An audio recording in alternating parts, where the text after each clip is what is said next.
Brilliant. And pastry that Julie didn't want. I enjoyed that. Good. That was the correct response. Lovely. You missed out on the rapid fire. Oh. No, I saw it and I arrived and I thought, what the hell is that? Logical conclusion. I appreciate that.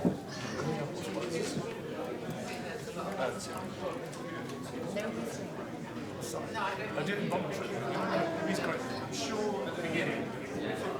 I've got a habit. It's cooking cigarettes. They want us to look at it. I just got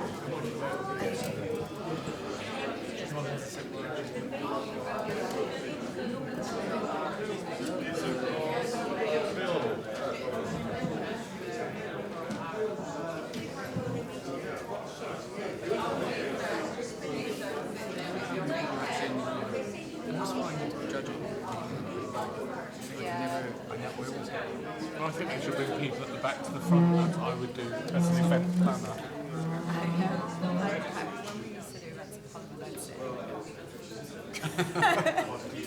Have you done that already today? No, I haven't done it yet today, I'm afraid. Because Or we always social distancing wouldn't have gone amiss. when we used to do food and activities, one of the things I was tracking was the attendance. At the end of our first year, I can say, we had 5,000 people who came to our events. I was really proud of myself for having stats.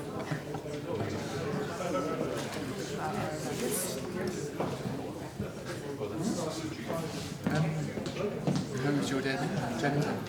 I went to the doctor. I have a wonderful diabetic nurse who's absolutely genius. And then I had to go swabbing, and then that was it. Swabbing. Oh, sorry. Yeah, I'd love to go swimming. I'm really impressed. I can't get around swimming. I can't swim to save my life. Swabbing or swimming? I thought you went swimming, but that's not true. I mean, I told the truth to the nurse. I thought I got discounts at the gym because I joined Never Go. Okay. Now I've got discounts at Never Go. But to get the discount, they asked me questions about my well, fair enough.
Good evening, everybody. My name is Lilley. I'm an honorary vice president of the Soho Society, and I'm chairing the hustings today. I'm really grateful we've got a full crowd today because we've got all our prospective candidates here from the Conservative Party and the Labour Party. Unfortunately, we did ask the Liberal Democrat candidates to attend on a number of occasions. They're not here, unfortunately, but we do have Alistair Barr, who's sitting at the front here with his rosette on. So if there are any questions for the Liberal Democrats, then of course Alistair will answer those questions. Now I hope you've seen the running order. They've been on the chairs. You've got them. So that's how we're going to structure the meeting today.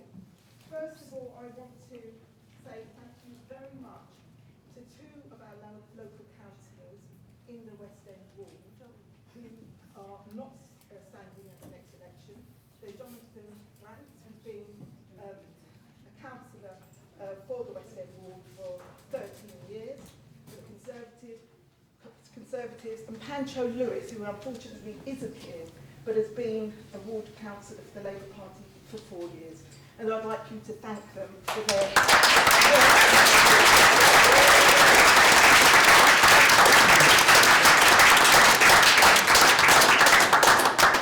Now we have all the candidates from the Conservatives and the Labours here, and you'll see all their names up front.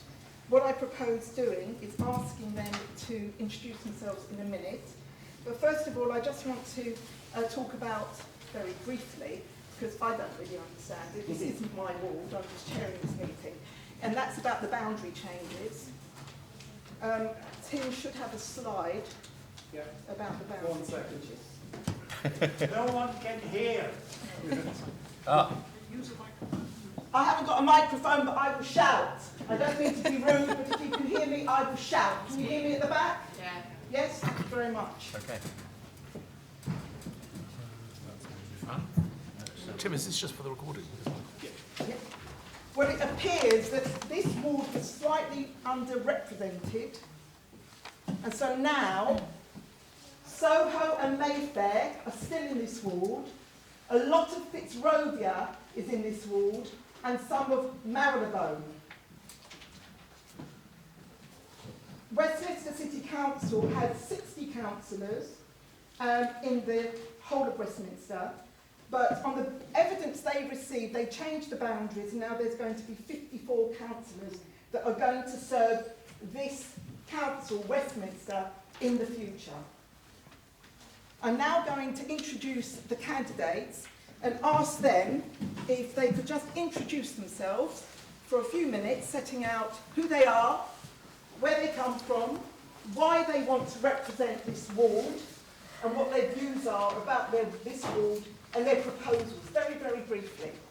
So if I can start, please, with the running order. One moment, let me just find that. Tim, don't mind it.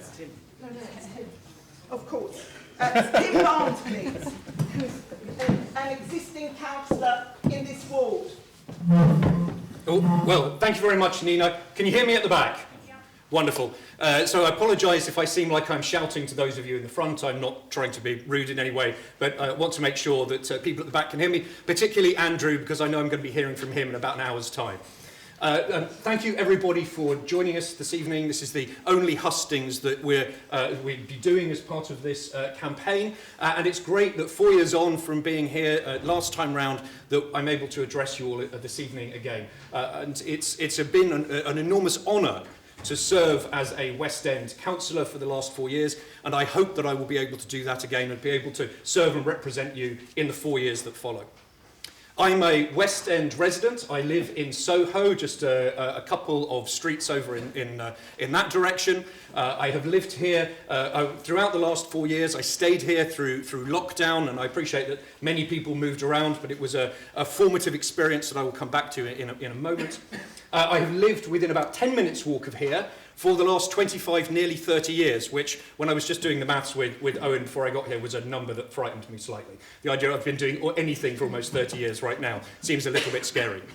I have a job working in the charity and the education sector. I can't tell you this because we're streaming it live, but on Monday there will be a press release to say I've got a new job, and I will be taking over a small educational charity that's based here alongside the teaching commitments that I have at University College London and elsewhere.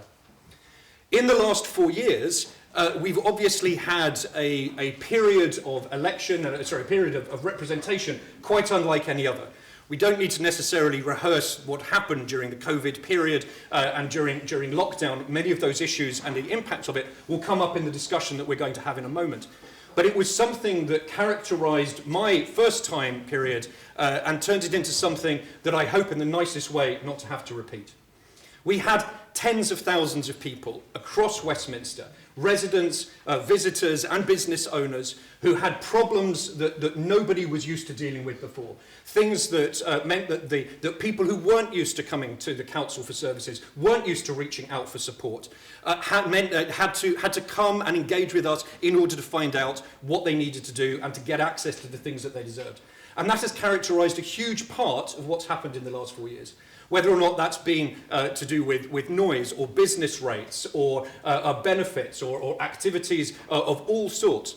And I hope that in the next 4 years we'll be able to move to looking at some of the long-term issues and some of the post-COVID future issues that will characterise the West End for many years to come. Because this is an area that has seen extraordinary change.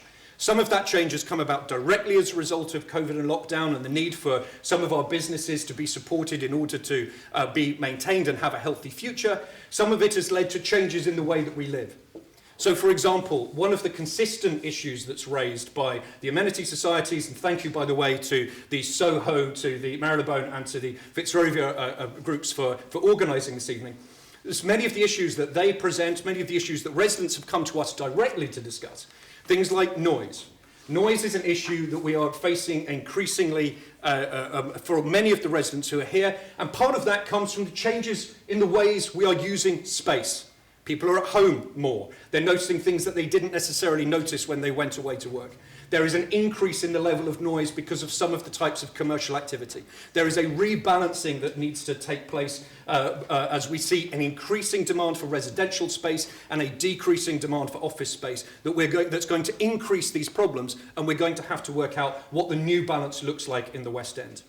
We're going to have to deal with problems like rubbish. Rubbish has come to the fore, partly exaggerated. There's been about a 30% increase in complaints about rubbish compared to the pre-lockdown period because people are using the rubbish collection services differently. Many residents have changed over. Many people are not here in the way that they were for long periods of time. Some of that's to do with short lets and Airbnb. Some of it's to do with Deliveroo and all of the other programs that the sharing economy has created. But we need to look at how those systemic problems need to be tackled, as well as the symptoms such as the noise and rubbish. And we also need to look at what happens with transport. We need to look at the fact that if you cast your mind around you to the streets here, we have small, narrow, old streets, laid out at a point at which there was by and large a coach and maybe a horse Well, actually, probably there was always a horse in front of the coach, otherwise that was a bit of an urgent work. And pedestrian. And so the narrow streets were fine and could be managed. But one of the things that we now have is an increasing modal difference in our transport system. So we now have differences between where people go, taxis go, buses go, cars go, pedicabs go. Oh no, we're going to ban those, that's right. Whatever else it might be that's along the way. And we don't know how to manage those in a dense urban sector. So I want to look at those issues and the systemic problems that are behind them, not just the superficiality. And hopefully in the next 4 years you'll give me the chance to do that. Thank you so much for all of your support in the last 4, and thank you for tonight.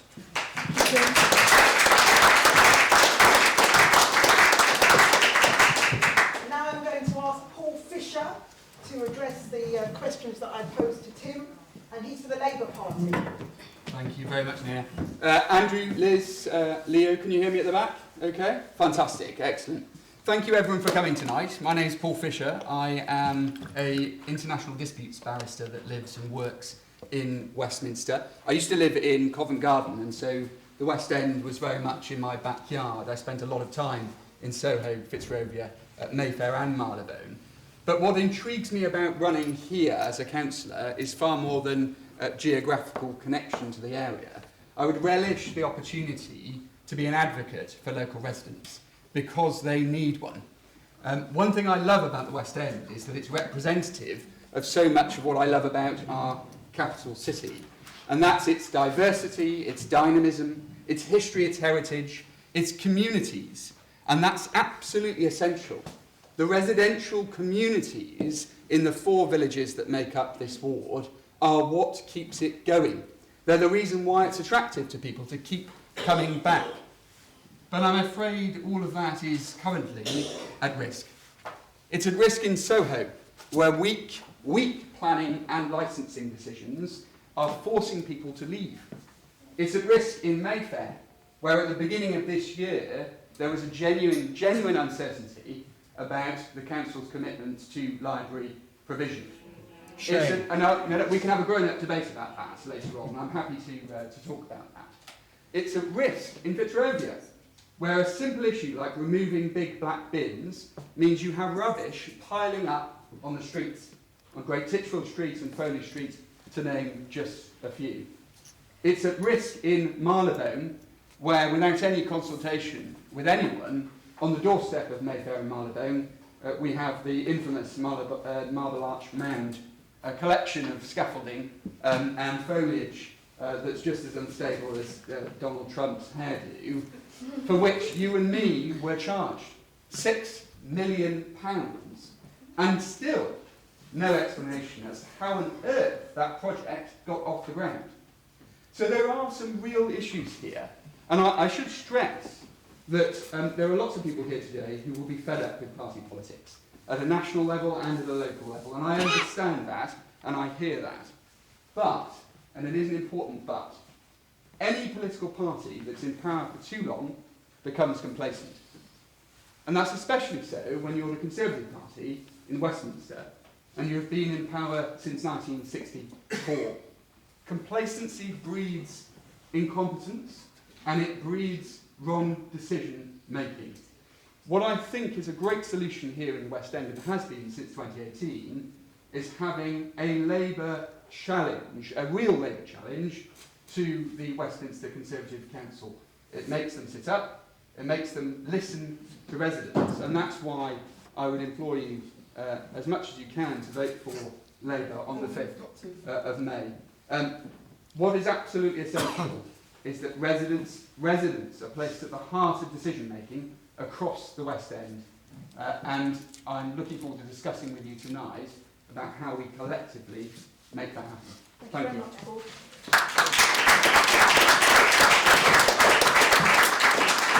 Julie Redmond for the Conservative Party.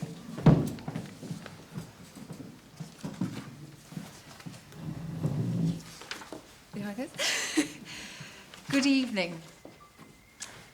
The last time I was in St Anne's was for the Soho Society AGM last September 2021.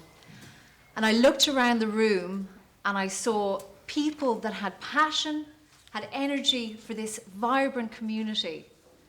And I realised I was home. So I'm actually not going to spend too much time talking about myself and the issues that have already been raised, because this is all about you. I want to talk about Margaret, a little Irish lady who I met in Clarion Court who was looking after her dying friend from Greenacre Court. I want to look at Mary, another little Irish lady who lives in Defore's Place, and she can't leave her house. I'm a nurse. I know how hard this must be for her. I want to talk about Barry Miles, who lives on Hanson Street. He's a great guy. He showed me the old Fitzrovia, where the greengrocers used to be, the butcher shop used to be. I want to talk about the headmistresses in Soho Parish and in All Souls and St. George's School, Denise, who tends to all the plants and trees voluntarily around Hallcroft. Mark Gazzola, who's planted 1,000 trees. This is the West End community. I want to talk about the pub owner who lives on Brewer Street and his family who've lived there for a long, long time.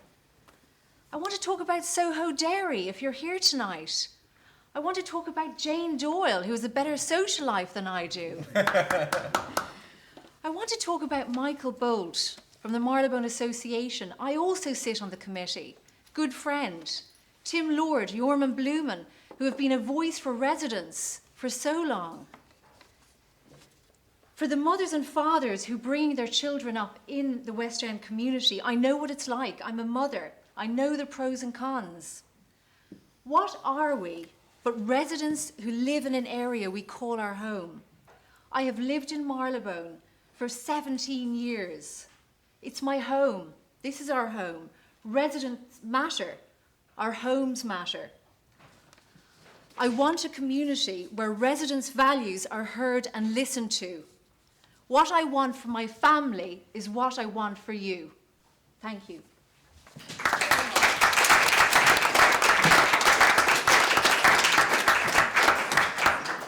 Jessica Toale for the Labour Party. Good evening, everyone. I'm Jessica Toale. I suspect, like many of you, I decided to move to the West End because I was attracted by, as Paul said, the dynamism, the diversity, the heritage, the culture, which over centuries has attracted makers, musicians, artists, and creatives. Being here during the pandemic really hit home for me just how special the community is here. I'm honoured to have become one of them. And every day I'm inspired by many of you in the room who have made this community what it is today. I want to be one of your local councillors for a number of reasons.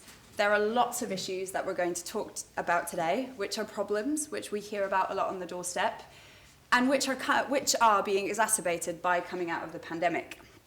But at the heart of my approach is about preserving and protecting the really special and unique character of the community here. Now, what does that mean in practice? That means ensuring that residents' voices are afforded the weight they deserve in the planning process here. It means ensuring our heritage buildings are protected. It means ensuring that our local amenities, from libraries and leisure centres to schools and nurseries and places like Berwick Street Market, are protected. It also means that local residents feel safe, included, and respected in the community. Now, I'm already working to do this on many fronts. I write for 2 local publications about local issues, the My Soho Times and the Covent Gardener, in response to concerns that women have raised with me about their safety at night. I've raised the issues with police to ensure that they're in their information reports, and I've organised for urban planners and lighting experts to come out, meet local residents, and hear about the issues. I'm also working with local residents and representatives of the creative industries to make sure that they are working together to build a vision of what the future of this city can be like. With me to this campaign, I bring years of campaigning experience internationally, nationally, and here locally now. I bring enthusiasm for issues that I've worked on internationally, like early childhood development, women's rights, conflict resolution. I've also worked intently on community consultations, and I know they can't be done easily. They take time to make sure you get the most out of them. And finally, I want to be your local councillor. I want to build on the good work that Pancho's done. I want to make sure that Soho, the West End, isn't just a great place to visit, but it's a great place to live for all of you. Thank you.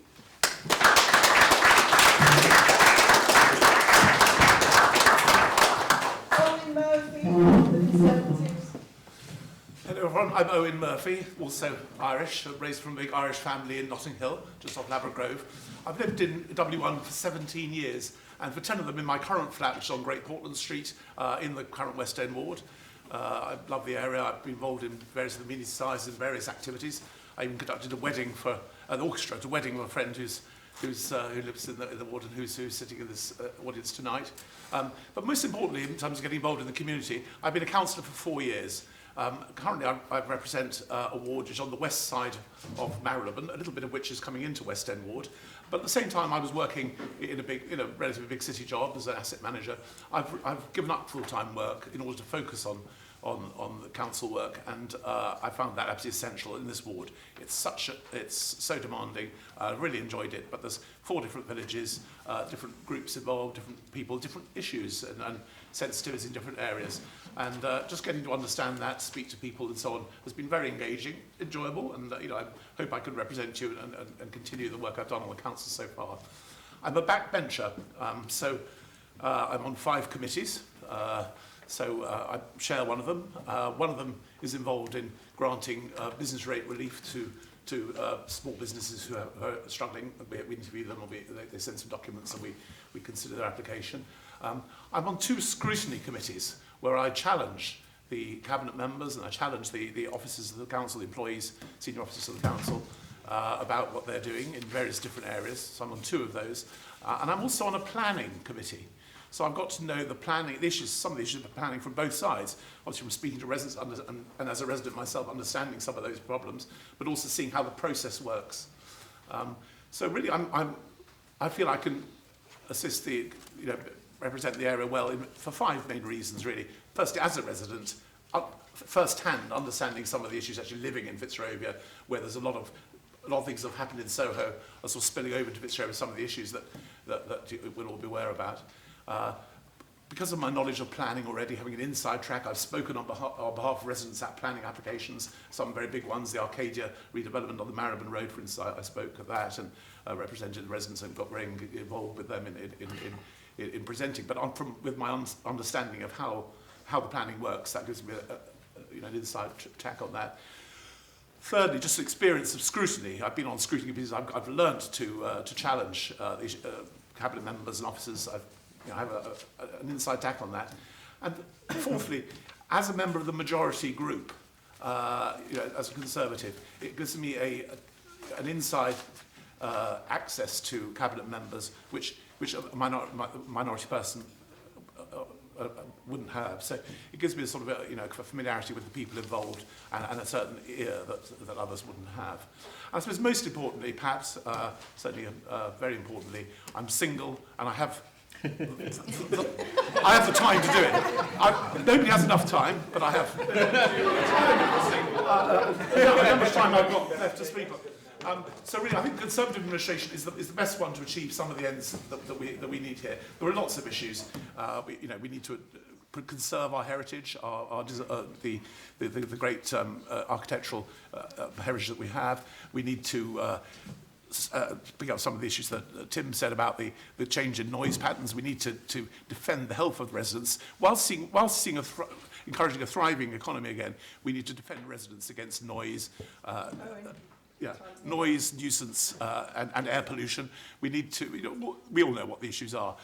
I'm absolutely on your side. I'm a resident myself. I want to carry on the work I've been doing and represent you. And I ask you for your vote. Thank you very much.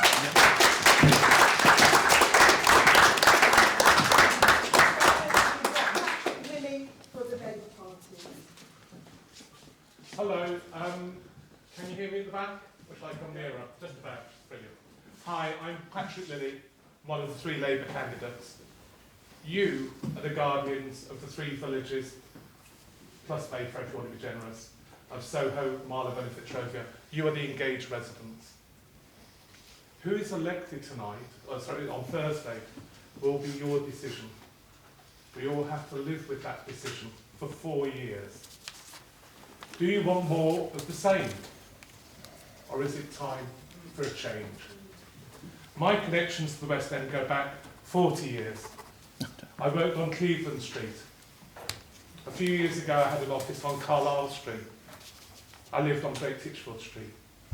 I've danced, dined, door knocked throughout the area. And the last 5 years I've spoken to 2,000 people about their concerns in the area. I stood alongside Pancho Lewis and Caroline Saville in 2018. Pancho was elected. I narrowly missed by 27 votes.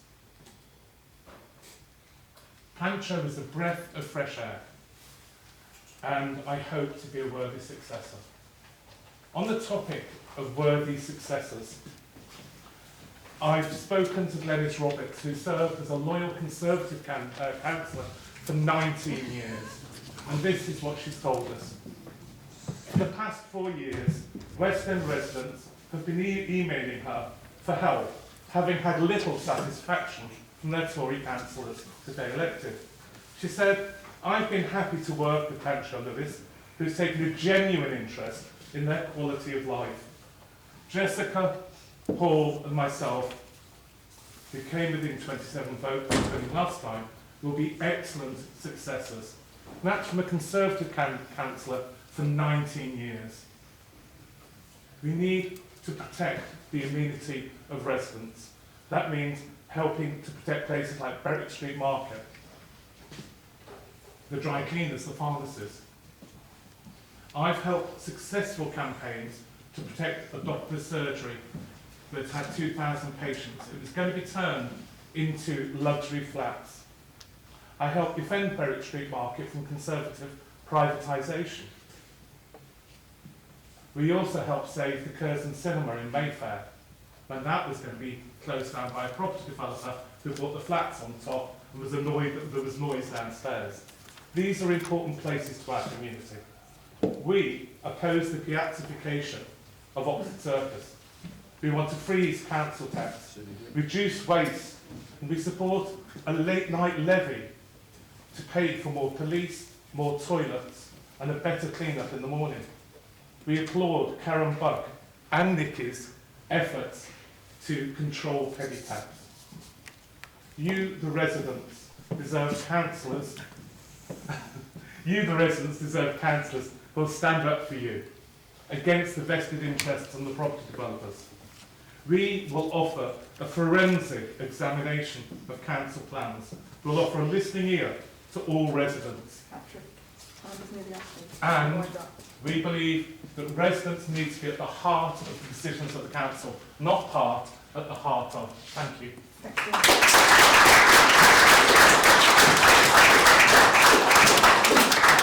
You see from the running order that the next part is going to be questions on a number of subjects. You'll see there's 7 subjects. Now these questions are going to be asked of all the candidates, and they're going to be asked by the various associations and societies that we have here. So I want to say thank you to Michael Bolt, who's the chair of the Marylebone Association, who'll be asking questions that have been put to him by his members. I also have Joran Blumen, who's the chair of the Fitzrovia Association, not the chair, forgive me, from the Fitzrovia Association. He's going to be putting questions to the candidates from the members of the association. And of course we've got Tim Lord from the Soho Society who's going to put questions on behalf of the members of the Soho Society. After that, there's a number of written questions that have been given to us, and I'm going to ask members in the audience who actually posed those questions to ask whichever candidate they want to answer the question they put. And then there's going to be open questions from the floor, and you can ask your questions of any of the candidates at all, about any issues, those that are being raised by the association and the society, or any other questions that you want to raise. So the first question, please, is going to be, the first question is al fresco, noise nuisance, and a vision for Soho. And these are questions that are going to be put by Tim Lord. Good evening, everybody. I'm chair of the Soho Society. I've helped organise tonight. I just, having lived in Soho for 30 years, I wanted to really get get to the bottom of this alfresco issue. And I just wanted to remind everyone, because alfresco was when the council closed 14 streets as an emergency measure in 2020, responding to the pandemic and the problems that the businesses faced because they couldn't serve food inside the restaurant, they had to serve it outside. Just though, to see what it was like. This is a video that we took at the time. So to be fair, didn't one of the Labour candidates take this? Didn't one of the Labour candidates take the video clips? Didn't one of the Labour candidates take the video clips? Sit down. Sorry, can you see it? I mean, it's just one video. And you don't see anything. Now, I think I have to say some of the history. So, in 2020, the Soho Society had a debate on this and we voted to support the businesses. We absolutely agreed that we didn't want to drive them out or put them in a position where they couldn't respond to the pandemic. But we were concerned even in 2020 that the decision to do it was done without any consultation because of the emergency. Now in 2021, the pandemic continued, so fair enough, but the decision to continue alfresco dining, which, just so you remember, is till 11 p.m, 6 nights a week, and 10:30 p.m. on a Sunday in 14 residential streets, and that was, pretty loud. That decision was continued for 2021, and the point when I have to be honest, I really departed company with the council, was the call I got from Tim Barnes on the February 2021 when he said, we're going to repeat this for another summer. And I went, okay, you should really have talked to us more about it because there were practical issues on how alfresco was causing real distress and problems for residents at that point. But he also said, this thing, which the leader of the council promised was temporary, an emergency measure, we're now going to consult on making it permanent. And I came pretty close to begging Tim to say, please do not do that. Because the message to residents was that the stress and suffering that they'd gone through in 2020 and 2021 might continue forever. Now, some residents are lucky and it doesn't impact them. But I am absolutely clear, because I've spoken to so many of them, for some residents, this made their lives misery because they could not sleep in their homes, they could not work in their homes. And I have to say, I do not understand how the council could decide to do that and not engage really seriously with residents on the impact of that intervention. We get through 2021, not only so they've said it might be permanent. There is a very angry call on the 11th of March 2021 with Councillor Green, who's in charge of all of this. He promises, he says, this will not go permanent unless the majority of residents in Soho support it. We go, fine, okay, we can live with that if there is a real consultation. However, then we go into the summer of 2021, and there is a vision for Soho consultation, which the proposals are complex and confusing, but ultimately, many of the proposals include road closures, which would facilitate alfresco dining, pavement widening that would facilitate alfresco dining. And the key promise of this will only happen if residents support it. We finally get a report in February this year that doesn't even bother to report residents' responses separate from business responses. So the promises that were made about alfresco, about it being temporary, that's went out the window. The promise that it would only happen if it was supported by residents appears to be going out the window. And even going into this election period, the consultation finished on the 26th of November last year. Instead of being honest and saying what the council actually wants to do in this area, whether it believes the only way to protect businesses in Soho, the food and beverage businesses, is to have drinking and dining in the street until 11 p.m, 6 or 7 nights a week. That key issue is unresolved because now we have to wait till May for some unstated further consultation that we know nothing about. And I just think it does appear at this stage the council is going to do something because it's worried about the businesses and the adverse impact on residents. We just feel powerless because for the last 2 years we've been saying this is a real issue. We went as far in May, in absolute frustration last year, because we'd said to the council, Is that hustings or a political speech? no, this is an issue which affects our lives really seriously. It's my And I will carry on. I'm sorry, it's my fault, because the party, those who are putting the questions are going to put in context what their questions are. And so Tim is putting in context about al fresco, and the other people who are putting their questions will do that. It's my fault. I should have mentioned that right at the beginning. This is how we're going to do it. So people in the audience, people here at the Hustings, who do not know some of the issues that affect the West End ward, will be able to have an idea of what is happening in the various areas in the ward. But Tim, if you want to put your questions, thank you. We'll move it. It is simply this. What is the current plan in terms of outdoor drinking and dining from the Conservative Council when they come back in May? Are we going to be able to stay in our homes? Is it going to be 11 p.m. at night, 7 days a week, or not?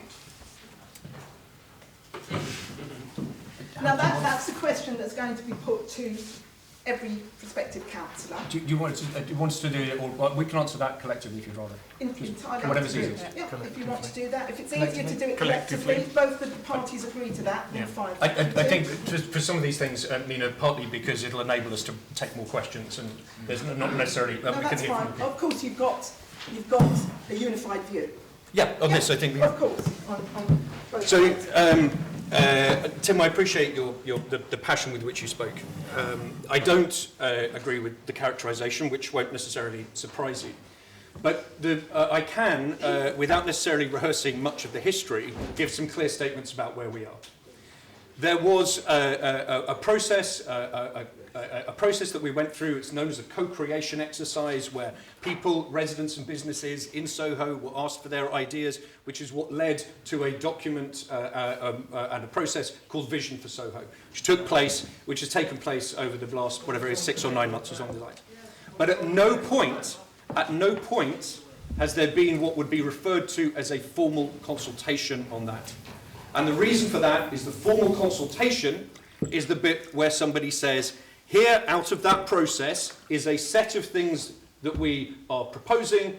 Do you want to do those, yes or no, and what are your comments? That's the bit that will take place in May, or the timeline that might follow ahead.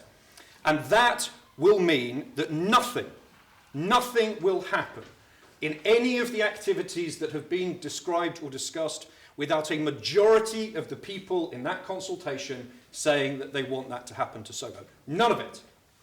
And I give you that promise. Sorry? You didn't say residents, you said people. Residents, yes. Residents tend to be people. Residents tend to be people. Businesses don't get a vote. Right? It's residents, it's individual people who characterise on that. And nothing will happen without a majority that's present. And I will absolutely say that if the package that was put forward was to proceed and it did not have a majority approval at the point at which it's put forward, there is not only is there no way that we'll support it, I will resign the whip from the Conservatives. Right? No problem at all. But Tim, is it the majority of the residents? A majority of the respondents. There's a legal question to address. Let me finish the answer to the rest of your questions. Furthermore, there is nothing that is being discussed, and nobody has even requested, whether it be a resident or a business, that looks like al fresco as it took place during lockdown.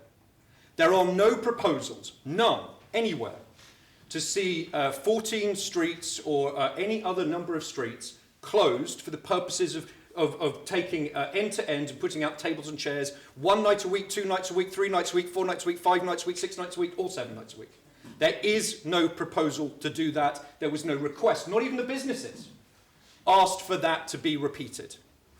The idea is purely to look at the ways in which we might take some of the things that many residents, as well as visitors, liked, and are there things that we might be able to do with those? And the answer is, no, we're not going to do anything like the scale of what existed in lockdown. Nothing like that. There is no proposal to do so. There is no proposal from anybody. There will be no vote on it because nobody's asked for it to reconstitute lockdown type al fresco. It isn't on the table. It isn't going to happen. It isn't a proposal that anybody is has brought to me as the lead member for Soho, or as far as I'm aware that Councillor Green has seen, or anybody else. That isn't on the table, and I can categorically state that it's not just my view and the view of those here, but probably the view of every Conservative in the room, and probably the view of every member of the Conservative group, that we are not proposing, and there will not be a repeat, categorically, of alfresco as was put down during lockdown. I can't think of more ways to phrase that to say it isn't going to happen, right? There isn't a proposal to do that. There are ideas that will make up, there are the ideas that will look at whether or not we might be able to extend pavements and to look at a whole load of other bits and pieces, reversing traffic flows, redoing some of the public squares and so on. They'll be presented as a package. And whether or not you like them or don't like them, the second part of the promise I will make to you is not only that there is no proposal to do that, but the package that is put before you will only happen if the consultation says yes. We've had individual streets across Westminster where people wanted to see the street closures that they see. We had one in Mayfair, there's been one in Marylebone, there's one in Regent's Park. And where that happened, and there was local people who said we want to do this, we were able to enact it. We won't do that if people here don't want it. It won't be a mass vote with visitors, it won't be anything else, it will be if the people don't want it. I don't know how to make it any clearer than that, but there will not be a repeat of al fresco as happened. It isn't on the cards, and you won't get to vote on it because nobody wants it. And the package that is put forward will be something will only proceed if there is a majority of people in favour.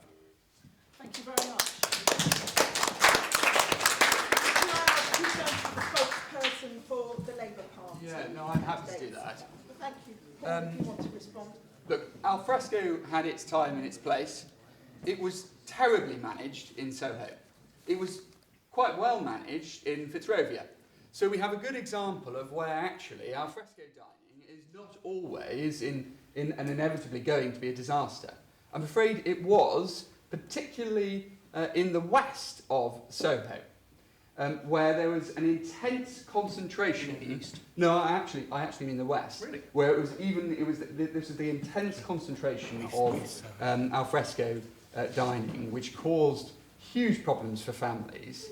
And I just want to stress, of course, that outside, I don't know whether everyone here lives in Soho, but outside, lots of people will say, well, if you don't like it, then you can leave Soho. You often hear this said. Well, I'm afraid, firstly, that's not a response, a legitimate grown-up response to residents. But secondly, about a third of housing in Soho is social housing. These aren't people who always elect to live in Soho. So I just want to park that, because I know lots of people will say that it's your decision to live there and you have to put up with it.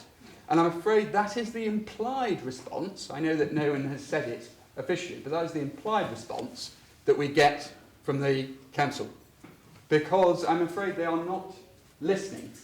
Let's look at these extended plans that Tim has just spoken about. It was asserted a moment ago that we won't be returning to alfresco as it was during lockdown. Well, that may well be the case, but I'm very, very uncertain about what these alternative plans will actually produce. And I'm also sure that those who are consulting on those plans, the private third-party entity who's paid a significant amount of money to consult on Vision for Soho, aren't entirely certain where those plans are heading. My biggest concern, though, with Vision for Soho, which I think is what Tim is alluding to, is that it forgets that we've only just ratified across the ward 4 separate, fantastic neighbourhood local plans. Those were ratified in a referendum. So when Tim talks about nothing happening in the future without the endorsement of local people, forget consultations. There were referendums held in Soho, in Mayfair, in Marylebone and in Fitzrovia. We have the local plans in place already. And those neighbourhood plans, not the Vision for Soho, as it currently stands, should be the starting point for determining how we best use the public realm going forward. And I want to provide a really, really clear commitment to everyone in the room from my perspective, and also, I think, speaking on behalf of my colleagues. We don't want to see any more of the public realm being taken and surrendered to commercial interests. We must have proper consultation with residents, and the starting point, I said to you earlier, the starting point must be residents' interests first. That doesn't mean a zero-sum game, and I say that because if you identify and protect the characteristics in these villages that residents most love, you will also make these villages attractive for other people who want to come and see its history and its communities. So my firm commitment is the surrender of the public realm has to stop, and I will certainly be scrutinising the Council's decisions if I'm elected on the 5th of May. They will not be getting away with what has been happening in Soho over the past few years. Thank you very much.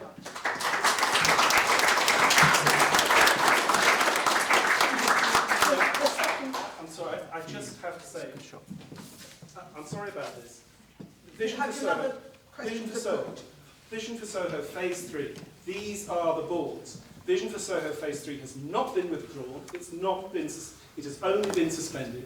It explicitly says that these 1, 2, 3, 4, 5, 6, 7 streets will be subject to timed road closures in an identical form to al fresco. That is currently the proposal.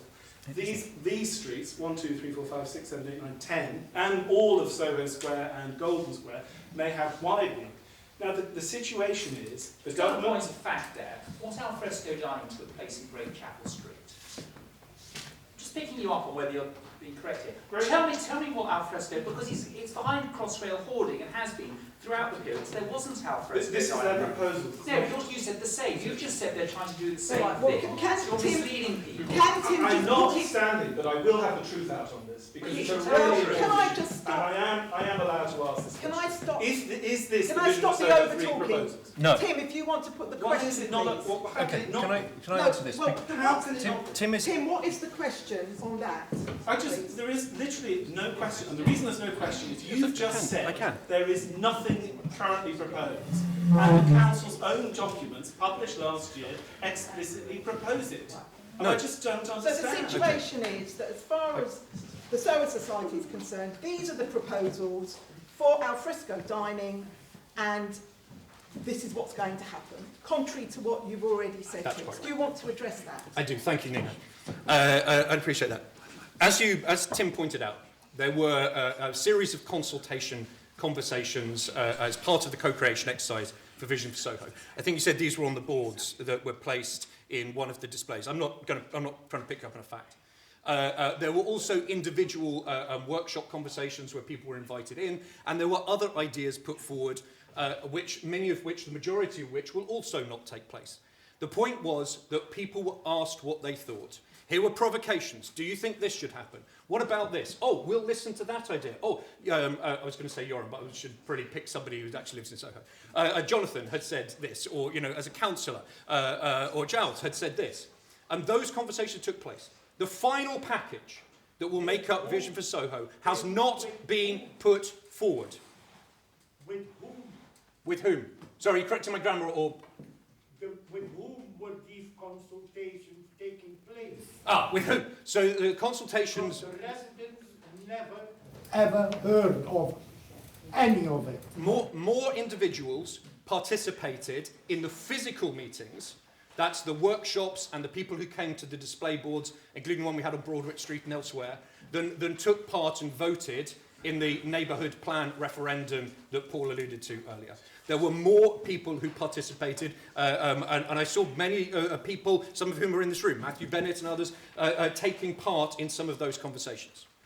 But I also need to, so I can be very clear that this, and what was presented on the boards in the final one of those Phase 3, is not the final package that was proposed. They were part of the discussions. We haven't seen that final package. I'm only telling you what I am absolutely committing to, and what I've said in my previous comments won't be there.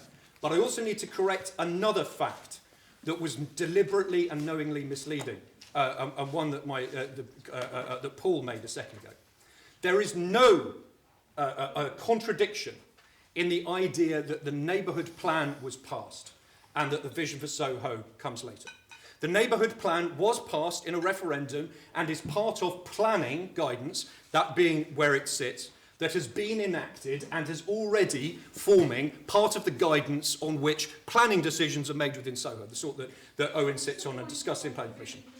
What's the point of that, apart from... I'm just explaining that.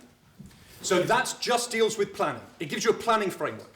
It doesn't deal with placemaking. There's a whole load of things that were put forward in the plan where residents said we'd like to see this, but was out of scope for the legal framework of a plan for Soho. The vision for Soho covers some of that. It says here's some of the implementation for it. Here's £2 million that we might use in order to implement that, in order to enact some of what was there. What the plan for Soho and the Soho Neighbourhood Forum put in their document was considerably further than most of the people put into other neighbourhood plans, and required a more integrated resolution to the very complex problems of Soho. But there is no contradiction between those, and nothing in vision will overrule what was in the plan. Nothing. No, please do. You can ask questions at the end, I'm afraid, otherwise we're going to be on this topic for far too long. I will be opening up questions to the floor, so please make a note of the questions and you can put those. I want Paul to respond now, obviously to the point that Tim has raised, and anything that he wants to say about Tim's final comments. Yeah, just very briefly. We've just heard, I'm afraid, something that I've always been concerned with, which is the suggestion that because participation in the vision for Soho is greater than the plans, which is incorrect. No, I agree, that. and I'll come on to that. It is incorrect. But, well, actually you did, Tim. I wrote it down. You said that participation of people in the Vision for Soho consultation was higher. I said co-creation. I didn't say it was a consultation, because the consultation hasn't happened yet. Well, let's come back to that. But the point is a very clear one. The point is a very clear one. The electorate have ratified their local plans. They must be the starting point. Which they for are. Any well, let's come back to the Vision for Soho very briefly. It's time to pause the Vision for Soho. We need to take stock. We need to think about the sort of money we're paying to consultancy services to do what the council should be doing in its own right, which is listening to residents. And we need also to remember that if we have a look at the consultation process that has been underway so far, that I think has engaged something like 4% of residents so far, Tim. The response rate to the online survey was 4%. About 109 people responded, 2,600 people this week. Thank you, Tim. So actually the response rate has been quite low, and my concern is that the Vision for Soho, the consultation process can be engineered to achieve a certain result in the end. So I just repeat what I've said already, which is we must start with the local plans. And the Soho plan was crafted over several years. Yes. Between and it's already there. Tim, yeah, sorry, there's not a contribution. hang on a second. I've let Tim speak. Let's give me the respect. You can all ask questions. Sorry to interrupt, but I reiterate this. Thank you, Tim. You can ask questions from the floor at the end. Can you please give the courtesy of all the candidates an opportunity to speak? So, very, very briefly, the Vision for Soho was crafted... the local plans, you're getting me confused now, Tim. The local plans were crafted between local residents and businesses. Yep. This is not a zero-sum game. But I do think the Vision for Soho currently is a distraction from enforcing the plans themselves. And we must return to those plans as ratified by local residents. Thank you very much. Turning on to the second question. This is about Gatsers and Loxford Street closures, and questions are going to be put by Michael from the Marylebone Association and Yoram from the Fitzrovia Association. Okay. Yoram starting. Yes, I'm going to, hello everybody, good evening, now you can hear me. I am going to put the question in. Can't hear that. Sorry, I'll try and shout. Good evening everybody. Hello everybody. The issue of Oxford Street, the digitalisation of part of Oxford Street, piazzas, etc., have been on the agenda for many years. It greatly impacts Fitzrovia and Marylebone. Michael is going to ask a question on his own. I want to put it into context. The context is that whatever proposals you have about Oxford Street, or parts of Oxford Street, you're going to divert the traffic away from Oxford Street into nearby streets. Those streets, as somebody said, they are sort of built for coach and horses, and I'm quoting, and it's absolutely true. In Fitzrovia, and I'm just going to concentrate in Fitzrovia. In Fitzrovia, from what we have seen, and we have not seen all the plans, we were not given all the results. We were not given some reports, even though we asked for freedom of information requests. That was turned down. But anyway, our understanding is that in Fitzrovia we will have a considerable revision of one-way streets, which were there in the 80s to protect residents' amenities. Furthermore, in the heart of Fitzrovia and in the heart of Marylebone, you've got Redmond Street turning into Mortimer Street. That would be two-way street, already congested. This is, the result will be very simple. More congestion, more pollution, more noise. Those are three of the main topics that impact directly the quality of life of residents and the livelihood of small businesses, which are not so well represented as the other businesses, shall we say this way. There is, naturally, the residents object. They don't accept those proposals, and we don't want to see it enacted. Next. Thank you. Michael Bolt, Marylebone Association. Yoram's sort of given some certain detail. I won't repeat all that, and there's a lot to get through tonight. So Oxford Street, though, is very important to you here in Soho. It's very important to those in Fitzrovia. It's even important in Marylebone. And the issue, as Yoram said, is that the closure will mean the traffic goes through the streets around it. And that has always been our concern. So much is our concern that in 2018, 4 years ago, there was a party that actually stood on the basis of that one issue alone, which got quite a substantial number of votes. And so it's important that tonight we do hear views from the candidates standing as to where they feel we presently lie. Because Westminster, as a result of that party, uncoupled itself from TfL. You went into 2018 with a proposal to pedestrianise Oxford Street. You came out at the elections with Westminster saying they didn't intend to do that, giving an electoral promise. An electoral promise was, in case anybody's forgotten, that Oxford Street will remain open to traffic. So since then, there have been a series of proposals that seem to have forgotten that promise. And one of them, the piazzas with a closed Oxford Street Oxford Circus, which obviously would mean that it wasn't open to traffic, and that was actually started, and then stopped, and then put on hold. But it hasn't been scuppered. So we'd like to know tonight, from the different candidates here, what their view is on that. But it's not only that proposal of the others. If anybody has taken the trouble to read a very long document called the Oxford Street District Project, in that there are other proposals, like closing the area around Selfridges, the road in the Selfridges block, to all traffic apart from buses, most of the day. And that's something that's still on the cards. That would be another way of diverting traffic through our neighbourhoods. So it's very important for us tonight to know where our local candidates stand. 4 years ago, there were 9 candidates. There were 3 separate wards we could ask about this. BDS, ward, Marylebone High Street and West End. Because the ward changes, and that's a very important point, it is now all down to these people here. Marylebone ward is now pushed above Wigmore Street, and so there's no direct say in it, and BDS ward has disappeared.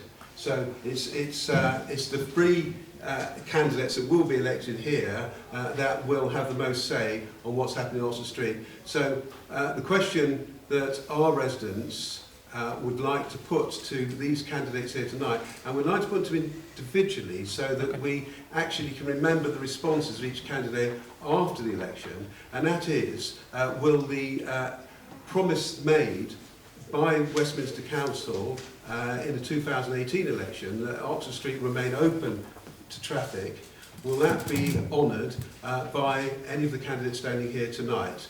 And basically, it would be quite nice if we had an ambiguous reply, which doesn't include, we will let the residents decide this, or in such thing, because the residents have decided that and made that quite clear. So if we can just concentrate on an answer to that, we'd be obliged. Thank you.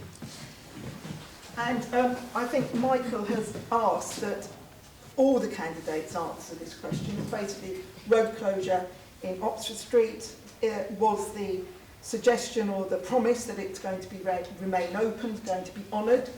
And so can I have the answers, please? Can I start then, Julie, and then I'll come to Patrick? No, Julie first and then Patrick, please. So this is actually a topic very close to my heart, and I obviously have sat on the Marylebone Association for the last couple of years and have seen how hard Michael and many residents have worked over the last few years to previously stop the pedestrianisation of Oxford Street. As a resident, I know that if Oxford Circus would close down, or if we narrow streets, that it will have a huge impact on the families that live in the area, because all of the traffic, the cabs, will be pushed into these smaller streets. And I know, as I walk my child to school along Wigmore Street, Seymour Street, and having more traffic there, and I know a lot of the businesses, a lot of the residents in the area, and they feel the same. So I really do believe it's something that is very, very important to everyone here. You know, we've had Park Lane with cycle lanes, a few roads narrowing around Euston Street, and we're kind of boxed in. And then to have everything else pedestrianised is just not going to work. So for me, I feel the same, and nothing will happen as far as I'm aware, and I've had the assurance of that. So that's where I stand on it. Patrick, please. Hi. Westminster Labour, West End Labour, we oppose the backdoor pedestrianisation of Oxford Street by blocking Oxford Circus, which will be the equivalent of Regent Street's narrowing on steroids. At the moment, if you go down Regent Street, you have one lane. If a bus stops, the ambulance stops, the fire engine stops, the taxi stop, then they back down into the other streets. It's insane to block Oxford Street via Oxford Circus. We've written to 500 residents affected by this, and the response has been overwhelmingly opposed to it. So I hope and pray that Jessica and Paul will back me up on this. We shudder at the mess of Regent Street. I was the first Labour candidate to oppose the pedestrianisation of Oxford Street. I would say something quite shocking now. I told our party leader that I needed to tell him I oppose it, and he said, "I'll shoot your kneecaps off." Okay? Now, that's a metaphor, but 3 days later, he asked me to write it up as our policy. We had listened to the residents, and we changed our minds. Soon after, our opponents changed their minds, and it was dropped like a hot brick. So total respect for the Capox party, who did citizen power, and you told the council loudly. Now you need to tell them Labour will oppose the pedestrianisation. I'll then turn to Owen and then Jessica, please. I very much welcome this question. I live in Fitzrovia, close to Eoghain, and share all his concerns. Very concerned with buses going down Waterman Street and traffic both ways, and I think it would be a disaster. We've decided not to do it, the council. We listened to residents and we responded to it. I think the Labour Party is being very disingenuous. If the Labour Party is elected, they will hand it over to Sadiq Khan and the whole thing will be pedestrianised. He's currently running the most polluting buses of them all down Oxford Street, not doing any electric ones down there because he wants to frighten us, and he's causing great damage in the process. If you want to avoid pedestrianisation of Oxford Street, do not vote Labour. Conservative Party have abandoned it. there are challenges.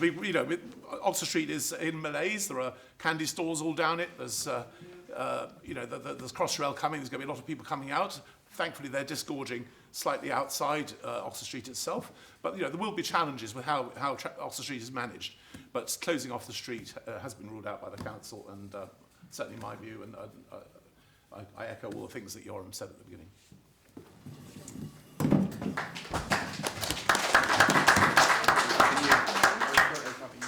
Well, we couldn't be more clear that we're opposed to the closure of Oxford Street and the piazzas.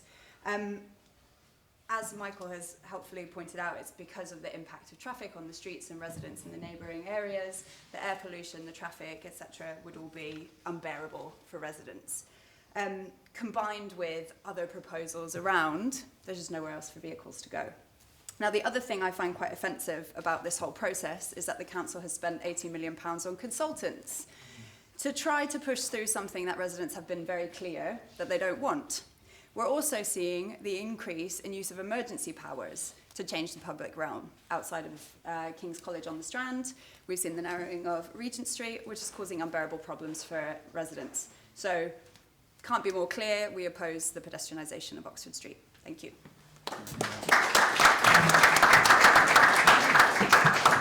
Then Tim and Paul, finally on this subject.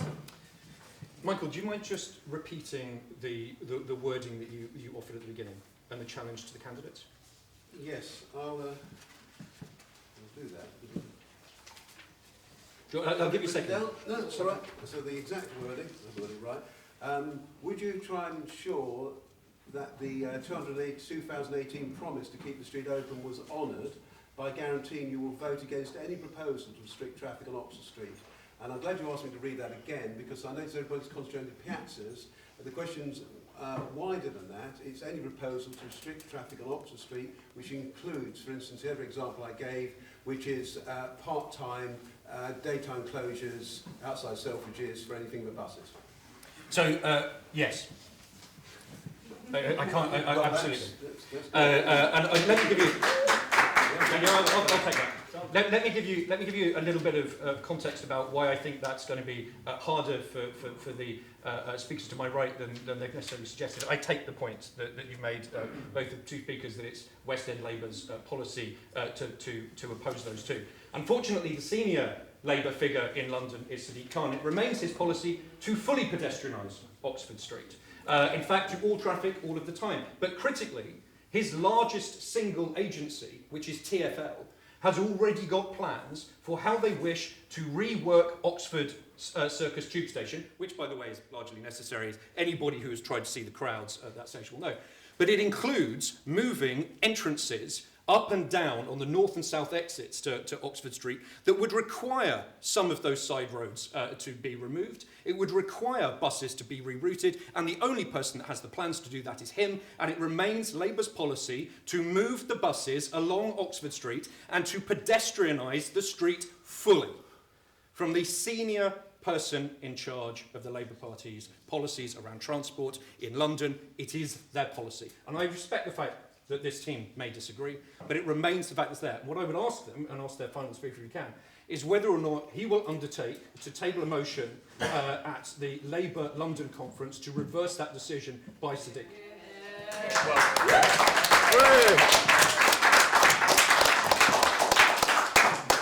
I didn't realise the candidates were asking questions of the candidates. I've got plenty for Tim. Well, yes, quite. So there are a lot of Conservative members in the room, clearly. Can everybody in the room please give a courtesy to the candidates to speak? You will have an opportunity to ask questions rather than just heckling. Paul, would you like to absolutely. I will vote against traffic restrictions on Oxford Street and around the Oxford Street piazzas and Oxford Circus. That's as clear a commitment as anyone can give. That is my commitment as a councillor candidate in these elections. And I will also say this, Sadiq Khan doesn't determine Labour group policy on the council. And it's interesting that you refer to that, because we have our own policies, and always have done, in the Westminster Labour group. I accept that. And that is what drives our policy in the West End. So that's as clear a commitment as I can give you, Michael. And it's a fair question. I think, Michael, you want to Yes, make one further point before we move on. Quick comeback to what Tim said, which to be honest surprised me, was lack of ambiguity. Why, if it's that clear, haven't we been told that by, say, Matthew Green? Why hadn't that been stated? Because all we've ever heard from the council is that this is going to be reviewed. And so if it is that clear that there really is going to be no further, the gas is not going to be brought back, or there's going to be no further consideration of the other proposal, the ESD document, how come Tim knows that, but none of the rest of us do? I mean, I'm asking a genuine question, and if policy change has been formulated by Westminster, that's great news. But is this just Tim saying this, or has something happened higher up that we haven't been told about? Michael, you asked if I would vote against it, which I said I would. Yes. So that was the level at which I have knowledge and my ability to give a guarantee. My knowledge of what was there was Matthew Green inherited the outline of that proposal when Councillor Kaplan stepped down. And it was my conversations, along with one or two others with Matthew, that meant we pointed out why we didn't think, A, that was a good idea, and B, ran contrary to the undertakings we had given, that led to him to remove it and take it off the agenda. I mean, I have 30 seconds. Yes. Patrick, if you want I to just talk one about final addendum. I think it's fantastic that somewhere along the line we're all sounding like we're on the same page, which is good news. But what I would say to the audience here tonight and to the voters on Thursday is, who do you trust? Who do you trust? Do you trust the Conservative Party and the way that, pardon me, and the way, pardon me, do you trust the Conservative Party? Do you trust Boris Johnson's Conservative Party? Come on now. Do you trust Boris Johnson's Conservative Council? Pardon me, Julie and I live the equidistance outside the ward. Can we get through this? Yep. Yeah, is that fair enough? It's okay for Julie Patrick, do you want to live outside the wood. Surely it's okay for me. Is it? Yes, for 25 years. I appreciate these are hustings, but we've got a lot of information to get through, which is really important for the elections next week. Patrick, do you want to just continue, or have had you say? I think we've all had our say on this topic. And Is Oxford Street still open to traffic? So has the promise made in 2018 been maintained? Right, you can ask. No, I'm just saying, as far as I'm aware, it's still open to traffic. It's open to some traffic. Some traffic. I'm going to move on to the third item. Jonathan, I delivered on our licensing and cumulative impact. This is a question by the Soho Society, Marine the Temperature, and then a question by Eoghain regarding enforcement. Yes, it's a very simple question. I think that what I'm going to say is shared by everybody, all the societies in the West End. It's basically the duration in our quality of life. And what it means in the context. The context is of more premises license being granted for longer hours. We have more. We had the alfresco issue. We have short-term lets, including, unfortunately, during COVID time, we had the party nights lets. We have street closures. We have work being done at unsocial hours. We have gym playing music, which is a relatively new phenomenon. I will only mention one firm called F45, you know them. And we had therefore a cumulative significant increase in public nuisance. Now, the basic tool that can control it is good enforcement and good enforcement resources. This is an issue because we gain the impression, and that's a report we keep getting from our members, that the enforcement people we have are good, they're doing a good job, they're professional, we actually respect what they do, but they are struggling, they're really, really struggling. Response times are getting longer. Some of the processes are no longer adequate to the new challenges. Now, all sorts of commitments, policies, paper, whatever. It's not worse than the paper it's printed on unless you have effective enforcement. So what I propose to you is that you support, are you prepared to support extra enforcement resources for the West, dedicated to the West End Ward? Because this is where most of the incidents of antisocial behaviour, public nuisance, late licences, etc., are.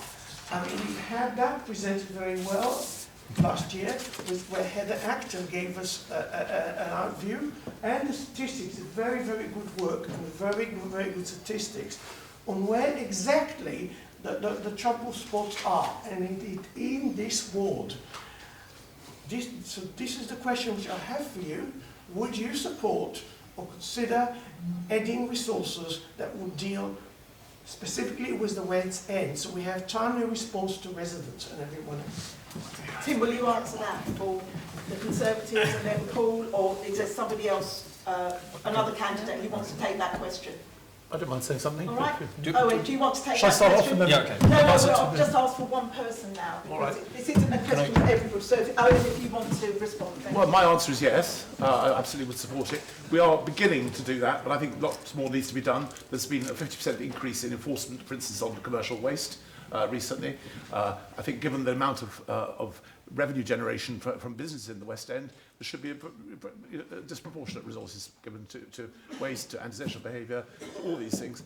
50% of all the enforcement teams are here. Yeah, 50% of all the enforcement teams are already here, I'm being told. But I think absolutely, I think enforcement is becoming absolutely critical issue. And for instance, we've begun putting CCTV in certain hotspots for waste dumping to be able to catch the culprits and deal with them. Only a few of those have happened so far. Sorry? Yeah, we've begun to put some CCTV cameras in waste dumping hotspots in order to try and catch the culprits, initially to warn them, but then obviously later to enforce them. In all sorts of ways, I think enforcement is becoming an absolutely key issue, and I absolutely would support the increased resources you're speaking of. And I think given the level of business activity here, we shouldn't be having, I mean, it sounds like we don't currently, but we should definitely be having a disproportionate enforcement effort in the West End. Who's going to respond for Labour? Yeah, I will be, and I promise I'll shut up then. I've spoken too much tonight. I think we're in agreement on this, and there are areas where we can constructively agree, I hope, and greater resources for enforcement are one thing. But I think there's much more to do on this, Yoram, and I think in particular, when it comes to noise monitoring, we have a commitment from Councillor Green that noise monitoring was going to be put into place in the ward. If I'm elected and my colleagues are elected on the 5th of May, we're going to be holding him to that commitment, and I'm going to seek a further commitment from him at the council level that he is going to roll out that noise monitoring machinery throughout Soho. The other point I'd make is that we also need to reform the approach to informing the council about noise. At the moment, if you make a complaint at 3 a.m. in the morning, you need to sit by your phone and wait for a good half an hour. If you're someone working in the NHS and living in a flat in Soho, as somebody was that I knocked on the door of the other day, that is not an attractive proposition, but you still can't get to sleep until 5 a.m. So we need better response times, and more importantly, we need to ensure that when you make a complaint, as a complainant, you get feedback. Somebody calls you again and tells you what they're doing about the systemic problem with noise outside your flat. At the moment, that's not the case, unfortunately. We also want to see the late night levy, which other councils impose on establishments, introduced in Soho, and that's a Labour group-wide policy. The late night levy will be imposed on establishments and can be used to, for example, give greater resources in terms of enforcement and back up the budget for doing that. So we want the imposition of a late night levy across the ward and across Westminster. The other point I'd make is we are living in a cumulative impact area. There should be a presumption and Heather, it's an Acton, Heather Acton, I always get a name wrong. What's that, sorry? Yes, Heather Acton. Heather Acton made a commitment, and it's on paper, that there is a presumption against granting new alcohol licences in cumulative impact areas. It's absolutely essential that that's enforced, because at present it isn't. They are granting new alcohol licences in Soho, and I'm afraid there isn't really a need for more alcohol establishments in Soho. Just to give you an example, last year I think there were 105 applications made for licensing in the Soho area. Only 5 of those, I believe, and Marina is the expert here, only 5 of those were actually outright rejected, which is a very small proportion of the total applications made, and that's worrying as far as I can see. Another 5 were either accepted with conditions or amended in some way. Again, far too low, and it suggests that the monitoring of licences, the enforcement of the neighbourhood plans and licensing policies of the council is not what it should be. So it's about more than just committing resources. We need to think carefully about how we revolutionise, and I don't use that word lightly, our approach to addressing noise, not just in Soho, but across the ward.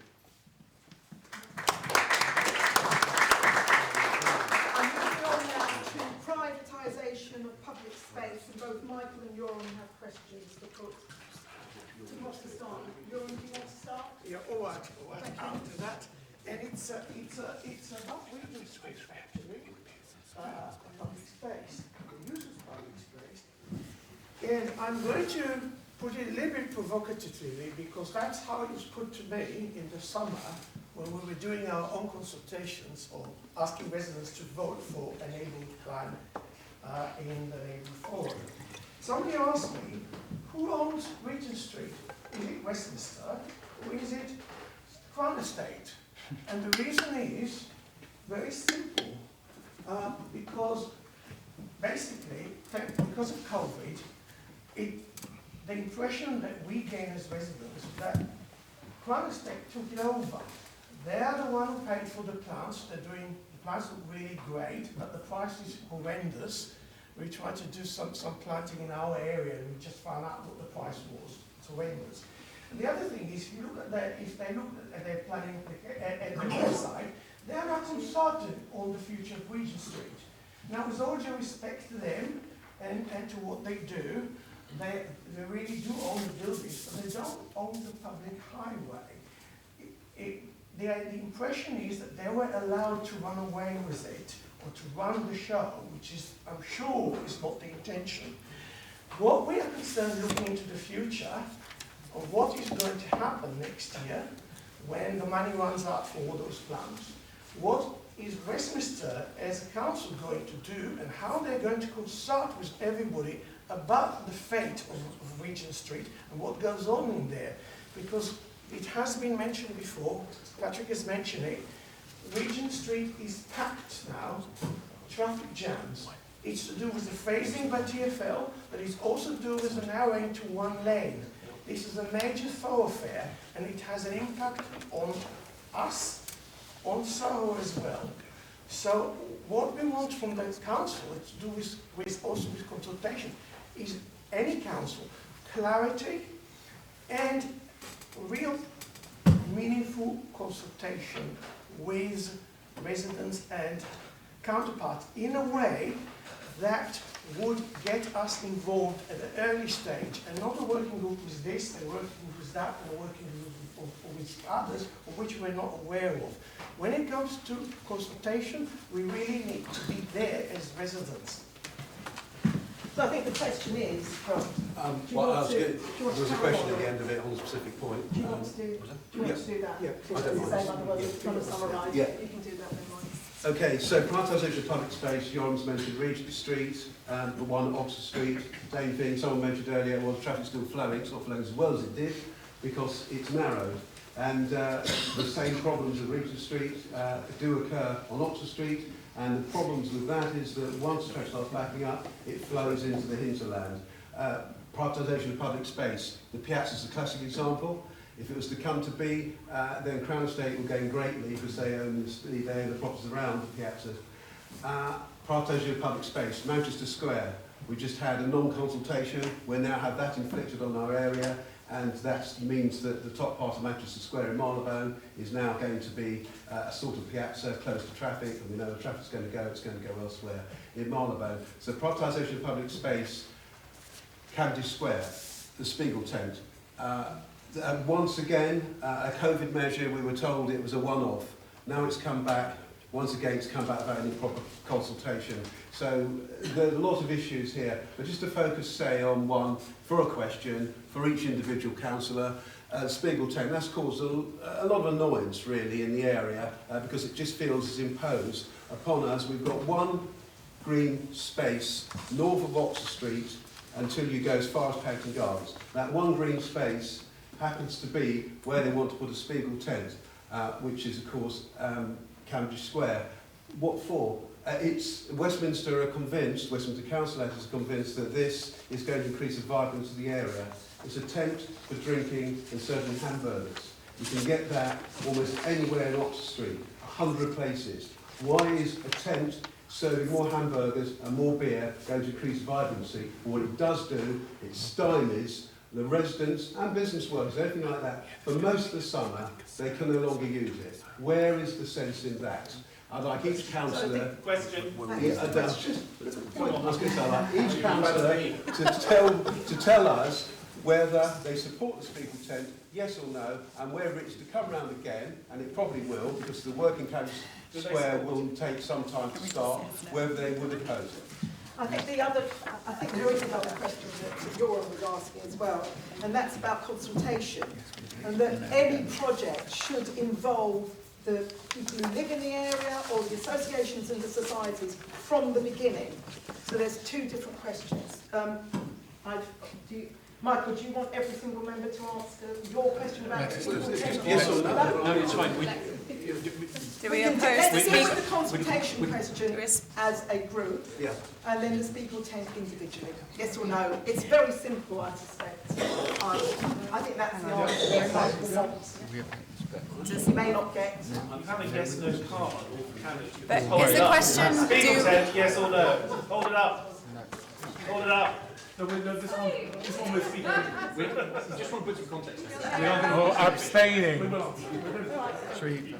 if you want to put it in context. Oh, no, Julie was trying to speak before you got up there. Julie, if you want to deal with the Spiegel tent. Okay, So would yes, thank you.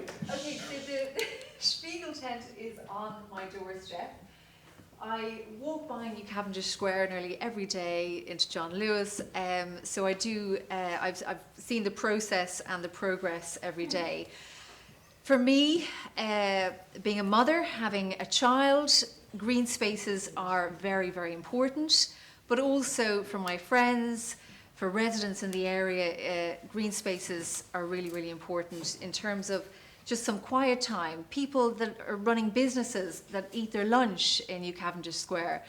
So for me, I'm not a big fan of the Spiegel tent, and it's something that I would vote against. I'll ask Patrick to put his view, and then I'll go through each candidate. I think we all said no to that one, but I want to give you a quote from a letter that we had a copy of. It says, "We feel that residents are not being properly listened to and their voice not heard, either through their representative councillors or in the mechanism that Westminster City Council uses to consult prior to bringing in certain new schemes within the area." That letter was signed by every single amenity society in Westminster. It's, if anyone wants a copy of it, you're very welcome to it. But it's stunning that these community groups, like the Marylebone Association, like the Soho Society, like the Fitzrovia Neighbourhood Association, everyone involved here, feel that Westminster Council are not engaging correctly. We need to reboot this relationship and start afresh on Friday morning next week.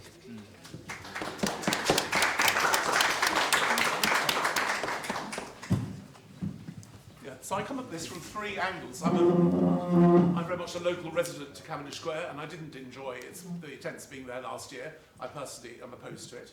I I canvassed some of the, obviously as part of the, my approach to the ward, I've canvassed various people in the area and spoken to some of them. I've heard some opposition to it from residents close to the square. But I also sat on the planning committee that approved this application. I was the only person on the committee who didn't support the proposal. The Labour member of the committee nodded it through without asking any questions. I raised 5 distinct issues, asked for a satisfaction on all of them. One of them was about consultation, because the only local resident who actually wrote in, there were 2 residents objected, only one lived very close. It was a couple, and they said that they didn't feel they'd had a letter asking them for their views.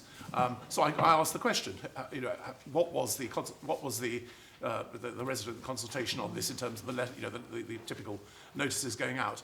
And the answer I was given, I take on trust, was that 293 of them were sent. This particular resident, in fact, uses a PO box and doesn't take mail at their actual address, so maybe there was a problem there. So 293 people were consulted on it, anyway, I came to the conclusion that the issues of noise had not been addressed properly, and on planning grounds, obviously on a planning committee, you're acting slightly independently of your own view, you're acting in a sort of quasi-judicial capacity.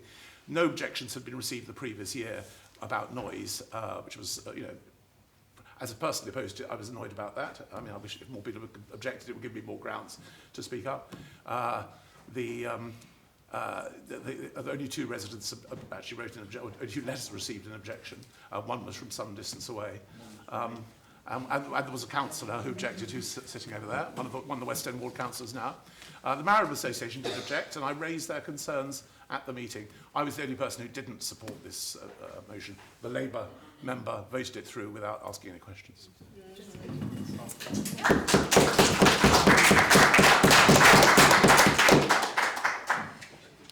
I want to go back to the wider question about privatisation of public space, and we certainly share the concerns that residents have about the fact that this is happening far too often. I already alluded to what happened outside of King's College, and the question I have is always who benefits, and it's clearly not the residents. Private organisations are clearly benefiting from privatising these spaces, and we have real worries about what further pedestrianisation proposals will bring. On consultation, I mean, far too often, consultation processes appear to be designed to push through decisions that have already been made. And the whole process is frankly stuck in the dark ages. I mean, many a letter may have gone out, but the numbers of people who respond to those and receive those is so small, and it's just no longer fit for purpose. So I think there needs to be a huge revamp of the consultation process. It needs to be bedded in from the beginning if there are any proposals to change anything in the area. I worked for an NGO for a few years that did built environment projects overseas, not in the UK, and we started with how do we speak to the local community? How can we do it in an innovative way? How can we reach not just the influencers, but a wider perspective of people? And I haven't seen it done well in the UK in any projects I've been involved in. So, commitment from me to work with Labour colleagues and Conservative colleagues on the council to really improve that system, because nobody's happy with it. Thank you.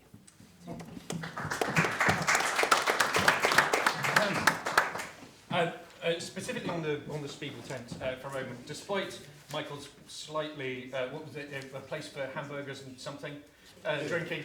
I think the combination of hamburgers and beer is probably quite an enticing prospect. But the Spiegel tent itself is actually a venue with comedy and cabaret acts and things like that. There are other activities there. And Cavendish Square is an area that's historically had a number of significant issues. It is the base, for example, from which the organised begging is run through most of the West End, or at least it was historically before the Spiegel tent was there last year. And I hope that many of the things that Owen has talked about will make a difference, a positive difference to the experience of those who live near it. But to answer the question directly, if I was given a direct vote on it, I would vote against it. And Paul, please. Yeah, Michael, I'm sorry, I keep giving very boring answers to your questions, but my answer is really simple. I would also vote against it. Just one point, though. It was said by Owen earlier that being a member of the majority party gave us a bit of clout. On this issue, it didn't work, did it?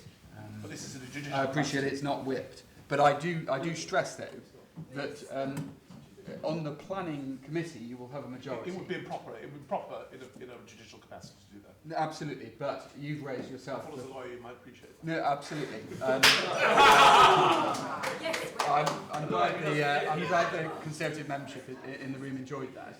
But the point I'm making, the point I'm making is a very, very simple one, which is that you were criticising a Labour colleague on the committee, He but saw actually the that was reports equally. and he didn't raise that. You have my answer, Michael. Thank you very much. Yeah. So, Michael, I think you do want to raise something about consultation. Is it a very brief question? Yeah, and it's the last one on behalf of the Association at Sheffield. It's coming later on. Consultation, and that was mentioned by Patrick. A letter from 22 amenity societies last year, some of you might know about it, some of you might not, went into Westminster, addressed to the leader.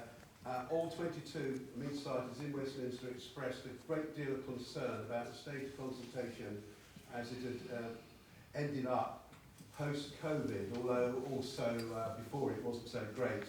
But during the COVID period, we experienced a great lack of it, mainly under what are called ETOs. And these experimental traffic orders meant that the council could come in and decide to do what they wanted without really any formal consultation at all, very little. And that caused a great deal of concern. Following the letter, in fairness to Westminster, it was listened to, responded to, and a committee was set up, on which I sit with other amenity society members, and we have met on one occasion, at least anyway, with officers and other cabinet members of Westminster to try and improve the situation. It does really need improving, because at the moment we're in a situation where most consultations can end up as a mockery. They are there to achieve the end that they're there to achieve the purpose for which they're imposed. And there's very little real listening to everybody and responses. They're directed. And the problem with that is that ends up with a lot of people very upset. And I think Westminster recognise that now. So they say they're going to improve consultation. So I have a question, again, and it's my last one, to each member sitting here tonight, each prospective ward member, and that is, what one thing would you do to improve consultations as a president proposed? Who wants to start that debate? If I may. Patrick, then. Thank you. Just to repeat, this is the letter from the Westminster Amenity Society Forum. Every single part of the organisations signed it. But I've worked for a company called a campaign company. I've done consultations in Kensington and Chelsea, in Camden, in Croydon. I've gone and knocked doors on behalf of those councils to listen and find out what their values are and then help bring that back. One of the projects was a climate change convention where none of the usual suspects were invited to take part. They dug deep to find ordinary residents, and they were broke up into like a dozen tables with 10 people on, and they were frequent every month for 3 months. So there are opportunities to have new ways of consulting where residents can be educated a little bit about the topic, and it's not the usual suspects, not the Conservative Party members rocking up and doing their bit, not the Labour Party members doing it, but actual, real, ordinary people. Because the people who join political parties are very much a minority. Most people aren't in them, and most people don't engage. So that's what the Westminster Labour Group, if successful, will initiate conventions like that to help bypass some of this lethargy and actually properly listen, not have a tin ear.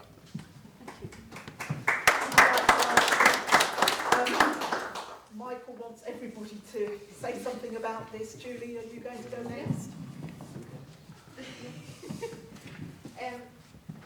So yes, I understand Michael's question, how to improve consultation, because as a resident, I have seen and I've heard obviously in the past of different things that are happening and not many residents know about, and then it ends up happening before people actually have a chance to say.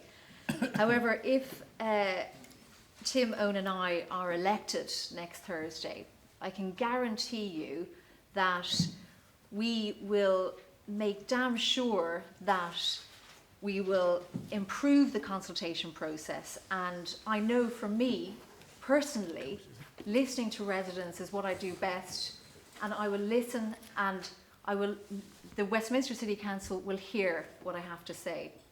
Thank you.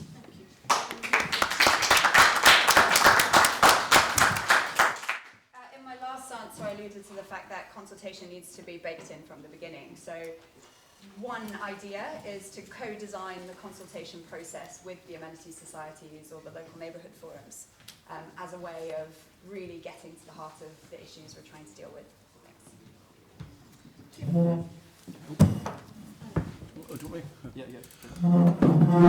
Well, we're fortunate to have such good amenity societies who do raise awareness of various issues. And I mean, I'm personally grateful for that, as somebody who lives on the boundary of two of them. And I think actually Westminster does more consultation than technically it has to. For instance, on planning applications, all the local residents all the local residents get a letter, which is actually not a statutory requirement. Only public notices are. But unfortunately, I think because of the history of things, the residents haven't trusted the system, and people don't respond. So, for instance, on the Spiegel tent I mentioned, only 2 residents responded. Only one was very local. Nobody objected about the noise. And I think what we need to do is find a way of re-energising not just the amenity society, who are very good, but the actual residents to feel they trust the process and to write in and say what they think, because the council does recognise this is an issue, is beginning to change things. We've introduced public speaking at planning meetings, live streaming of planning meetings, and so on and so forth. There are, the council is trying to respond to do this, but it does require, both sides to come together. And it's a question of how to get that trust that residents feel they can actually make a difference. Because certainly as somebody opposing the Spiegel tent at the planning meeting, I would have liked to have had more ammunition than I had, in terms of responses. It's not quite a single answer, but I think it's that point of getting the residents to trust. Yeah, great, thank you very much. I think citizens' assemblies have worked incredibly well in certain parts of London, and Camden is a role model for conducting citizens' assemblies, particularly on issues around making sure that our councils operate in an environmentally friendly way. So I think that is a route through alongside the points that have been made by my colleagues. In terms of the record here, though, I'm afraid it's not great. And the Amenity Society letter that Patrick's already alluded to highlights exactly why. On the famous Marble Arch Mound, the Amenity Societies pressed home the fact that they were never consulted about the mound. How you arrive at a cost of £6 million without any resident ever having said, we quite like a bunch of scaffolding on our doorstep, is beyond me. But the second point I'll make is that when it came to the Oxford Street Piazza project, we also saw that though the Amenity Society said they were briefly consulted, actually they weren't really engaged properly by the council on that well-publicised event, which was sent to the media without proper consultation with the Amenity Society. So the record isn't great. It's right that I mention that. I know it frustrates people sometimes, but we've got to hold the council to account where they're failing. It's right that they're scrutinised, and the suggestions that I and my colleagues have made, we would want to see implemented after the 5th of May if we're in overall control of the council.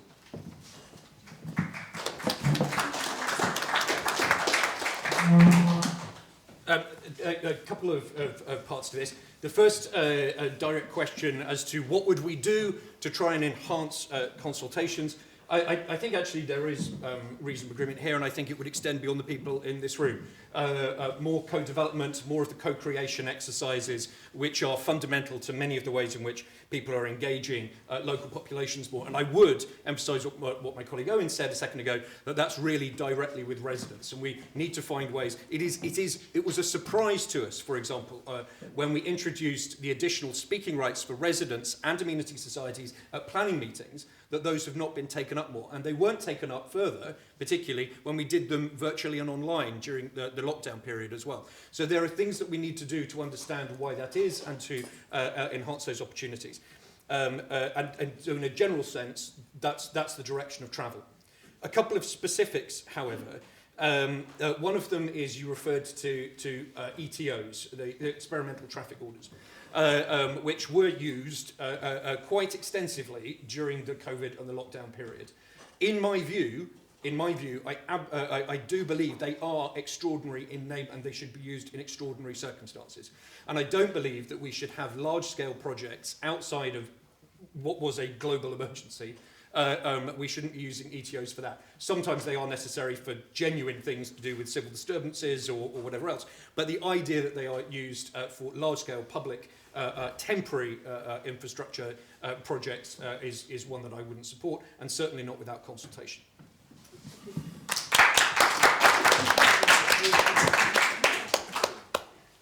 Now we're moving on to climate, energy and heritage, demolition and refurbishment. This is Tim Lord of the Soho Society. Can I just very ask you an easy question with your yes-no cards? 20th century house, 1937 building in Soho Square, 2018 there was an application to demolish it. Should it be demolished? I can't answer that with a yes-no based on the 2018 application because there's a subsequent one that's been prepared. And that's meaningful to the answer of it.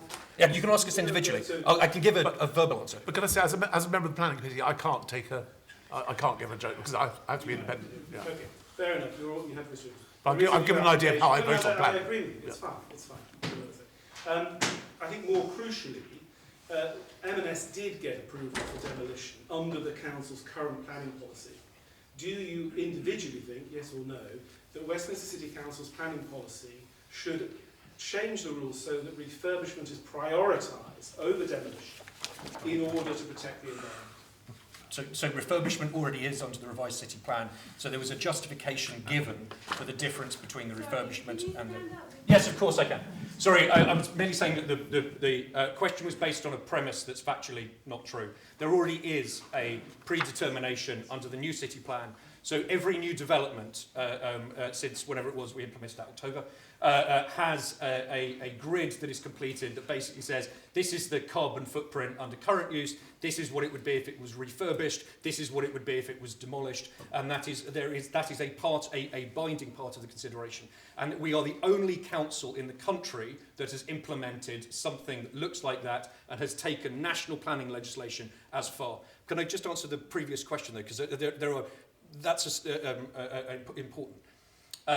Personally, I would not have supported the M&S demolition, actually predominantly on heritage grounds, and certainly not the bit that's there. I think that the priority for environmental concerns over buildings I would agree with, although there's some argument about the specifics. 20th Century House is a very good example of that. And since 2018, it has been, you could go, and Tim has been very consistent in saying he's opposed, and the society has opposed, the applications along the way. But we've tried to pursue a policy of engagement with the developer. And I say we in this context being myself and Councillor Glans. I'm not trying to necessarily suggest there was anything else along this. And the original proposal was to demolish all of 20th Century House and everything you see and everything else that was there, which would have taken a huge chunk of carbon to achieve, and would also have removed all of its heritage and asset value. Councillor Glans and I spent time working with the developer and trying to understand what it was they were looking to achieve. And one of the first things that we got out of a positive conversation with them was to say, actually, we'll retain the facade and some of the historic elements of that in order, including the portico, in order that it would have that same visage onto the square. There was a further conversation that took place in which we pointed out the environmental damage that was being done and the fact that we weren't comfortable with that. And as a result, they've taken out one of the additional basement layers that they were planning to excavate, which is actually the most carbon damaging part of the proposal. The fundamental belief that they have is that nobody wants to pay what's needed, and they're a pension company, they need a return. And one of the things that Tim and I discussed in a coffee in my place, however many, 3.5 years ago now, was that if we could find another tenant for it, that argument would disappear. But so far, no other tenant has come forward. So rather than being faced with an unused block on the corner of Soho Square, we've retained the frontage, we've lessened the carbon impact. And for me, there are two other things. There is an individual business that is located next to it that will be, and it is absolutely, it's not just put at risk, it will be put out of business if a further accommodation isn't found for that business, because it's a sound studio. And I will remain wholly opposed to the demolition of 20th Century House until that business has a satisfactory outcome. And the final part of it, in further recognition of the heritage value, is to get a plaque, one of the Westminster green plaques, installed on the side of the building to recognise what was there. And I have agreed that with the developers, and I'm hoping that that will be up in the summer. So we can recognise the history of 20th Century House, we can minimise the environmental impact, and we can actually do something that's been missing, right? We have had, and I apologise, Paul, for some of the things I said earlier, but I was irritated by my bad behaviour. One of the things that's happened in political discourse, and I will honestly say I think this has got worse in the 4 years that I've been doing this, and actually for the preceding 15. Do you mind anybody putting your hand up if you think you're old enough to remember the news in the 1980s? Okay. So the nicest way, you're massively disproportionate of Soho and West End residents whose average age is in their 20s. But anyway, the point is, there used to be this thing that happened, and it's the only point. I'm trying to understand what the point is. It is the only point. It is the only point, because it is important. No, you can do that. You can do that. I'm fine. The point is that in the 1980s, you know, you'd wake up and you'd see the news, and it didn't matter which political party, it might have been Margaret Thatcher, or it might have been Mikhail Gorbachev, or it might have been Reagan, it might have been anybody, who would come out staggering, some sort of trade union leaders or Skagen, and they'd come out staggering with massive bags under their eyes at 3 o'clock in the morning. And they'd talk about how they had listened to the other side and they disagreed, but they compromised. Compromised. Now we live in a world where we've got these extreme positions of black and white and yes and no, where there isn't compromise, where somebody says, do you know what, we need to work on redeveloping this building, or we need to do something else. And you don't immediately go, no, you go, 10 seconds. Tim, I think I've got to stop you, because I really can't understand the thread. Well, let me wrap it up for you. If the Labour and Conservatives want to compromise, fantastic. It's not Labour and Conservatives. It's different groups. Everybody can compromise. Yes, and that's what I'm advocating here. I know. Well, I think I've just said it for you. Every group can compromise. Can we move on and just see if the Labour candidate... Okay, that would give me 10 seconds. I could finish that. I'll give you 10 seconds because we've got to... And the point simply being that we have tried to engage in a way that represents compromise so that we can advance this agenda. And we've lessened the carbon impact. We've found a way to restore the heritage. And if, and only if, we can find a way to protect those businesses, will I support that. Otherwise, I remain opposed to the demolition of 20th Century House. I feel that we've got to move on. That's fine. Does anybody from the Labour Party want to say anything about the Labour candidates? Briefly. Patrick, briefly, because we are running... Yeah. Can I just say, we started at 6:15. We've had a very, very long session because I know that some of the amenity groups, some of the association wanted every person on this panel to answer questions, and they're entitled to do that. That's the whole point. But we do have to move on. I've got questions to ask, and we've got questions from the floor. It's very important we do that. 10 Patrick, seconds. very quickly, please. The carbon discharge from the refurbishment, or whatever the name is for what they're going to do to 20th Century House, is huge. It's huge. So, sadly, I feel that the Conservatives need to actually conserve the best bits of this area, and I don't think they're guarding them or protect them as much as they could. That's all. Thank you. Thank you very much.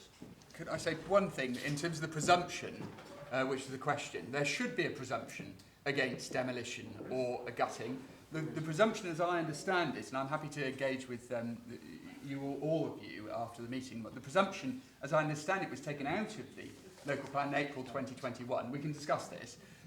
What you just mentioned then, Tim, was a balancing decision, looking at the carbon emissions that arose from demolition as opposed to a presumption. But I am willing to be corrected on this. Yeah, because that's what I was explaining was our conversation, not a planning decision. So you support a presumption in favour or against demolition and in favour of... As there is, we support the policy as is, which does that. And where will we find that presumption in the current in the city plan?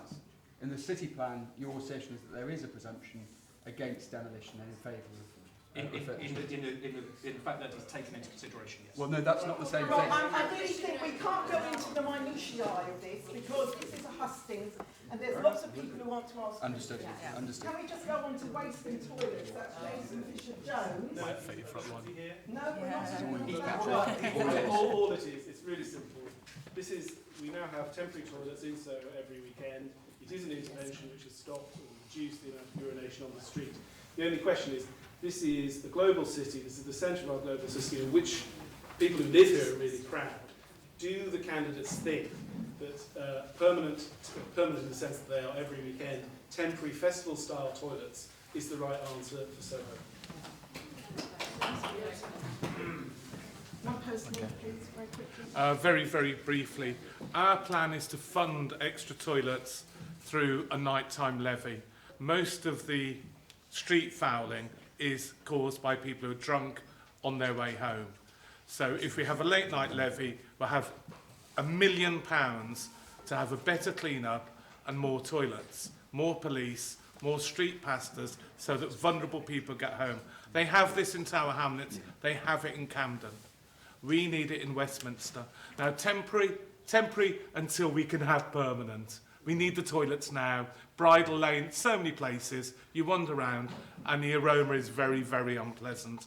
Telephone boxes, anywhere they can go, they go. So we need a lot more temporary ones, I'm afraid, until there really will be better. Several toilets. The contract for toilets in Westminster was given to a gentleman, I think, called Lord Ashcroft, who was the Conservative Party chairman. And anyone who's been to the toilets will know that they are appallingly managed. And that's just an indication of the way things go sometimes. Does anybody from the very quick. expected candidate? Yep. Very quickly. So that's Carlisle Group. They no longer have the contract. It was removed on the basis of underperformance. Do I think there should be temporary toilets? So there's roughly, I think there's 12 sites for temporary toilets at the moment, which was roughly a doubling from pre-lockdown, which came as a result of me requesting it precisely because there was additional urination, which is, I agree, an unsatisfactory long-term solution, but was deliberately done to try and tackle what was there. Do I believe that there should be more toilets? Yes, but it's not a question of funding. To be fair to Patrick, £1 million wouldn't go terribly far for most of those units. Even the temporary, even the APCs, as you call them, as you see those ones that are wheelchair accessible, are £350,000 a time. We already have 4 in the West End, so £1 million wouldn't take you terribly far. The problem is actually where do you build them? And unless we have some demolish some buildings in order to have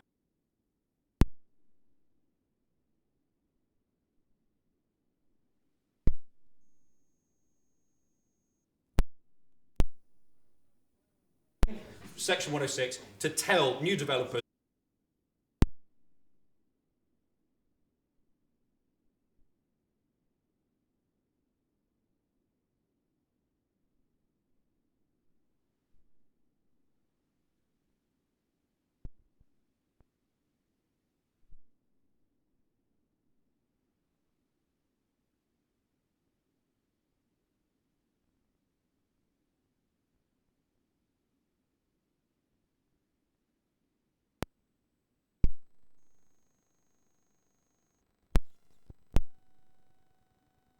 I know Lucy had a question. There's a man at the back.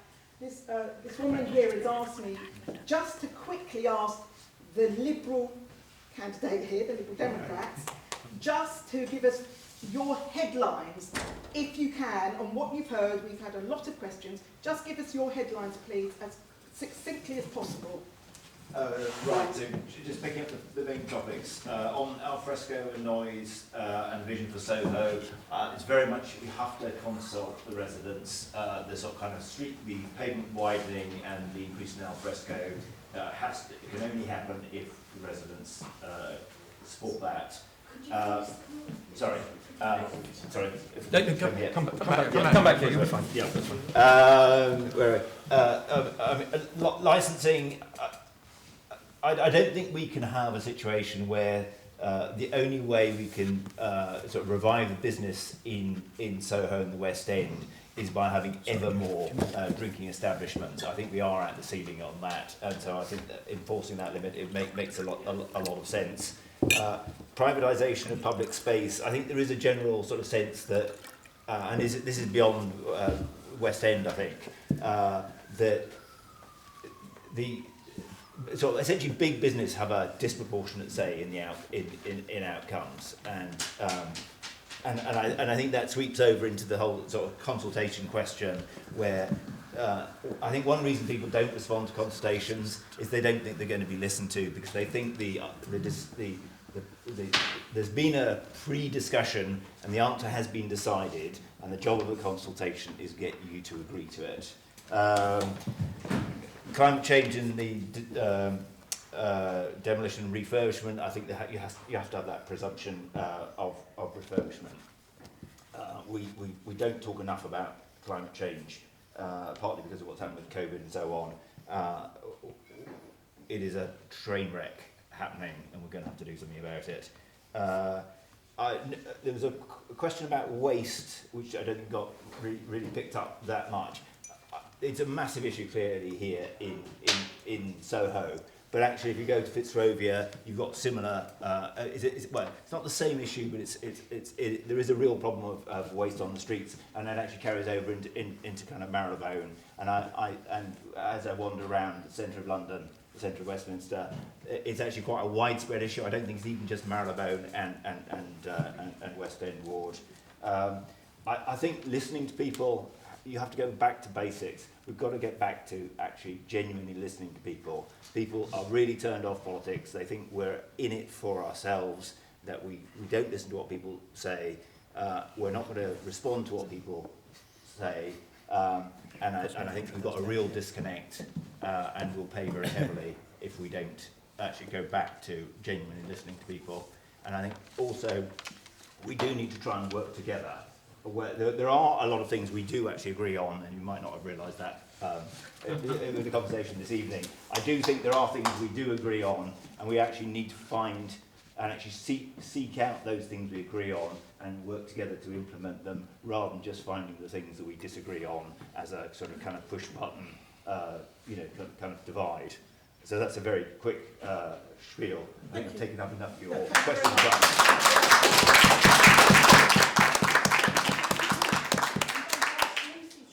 The gentleman at the back, then the woman here, and then I'll ask people at the woman there, Andrew Murray, and you. The woman here. Thanks very much. Well, put your hand up, and then I'll ask you to ask a question. But I didn't see. Do you want to ask a question? You can go after the woman here. Thank you very much, Nina. As chair of the Plan for Soho, I would just like to take exception to the point made by Tim that more people took part in the consultations of Vision for Soho than took part in Plan for Soho. Over the course of 7 years, multiple consultations in the streets, and having been involved in most of those consultations, I take complete exception to that. There was 3,000 people that took part in many of the consultations. But my question is, are the candidates prepared to scrap Vision for Soho and start again post the election, bearing in mind the massive opposition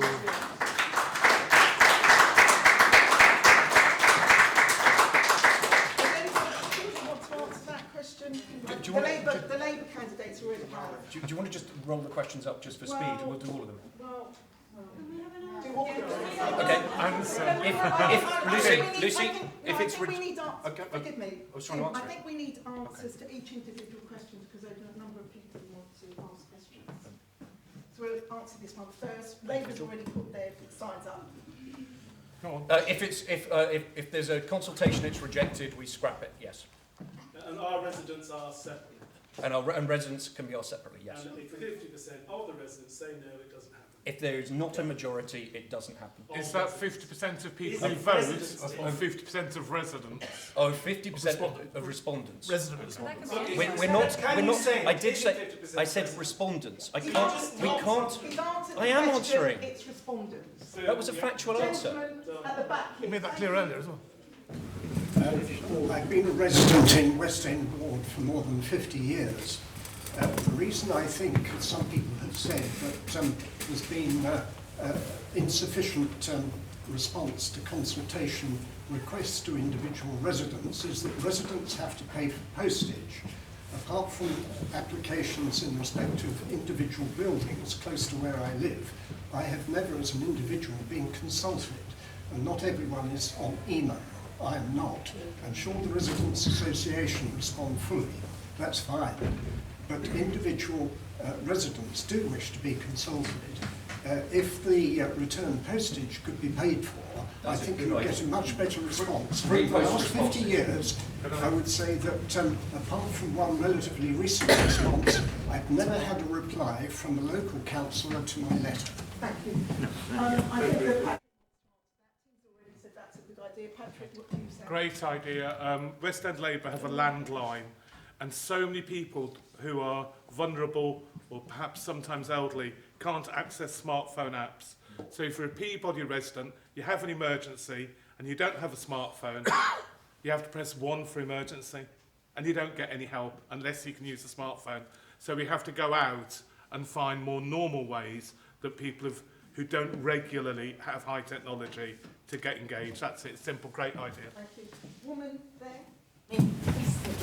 Yeah, I live in the area which has been transferred from the Marylebone ward, and we've always felt neglected, and quite honestly, I'm feeling neglected here tonight as well. I live in a little street called Greenwell Street, and because of Camden's, whether it's the Mayor of London, changes in the streets in Tottenham Court Road and Gower Street, we now have on our little street, it's become like a fast track for cars. We've got a hospital there, we've got children there, we've got people in wheelchairs. But one of our problems is, and as big trucks come along, is that we're right on the border, and half of Cleveland Street is outside Westminster and half of it is Camden. And what do we do when the problems are from Camden? I think some of the restaurants on that side dump their rubbish on our side.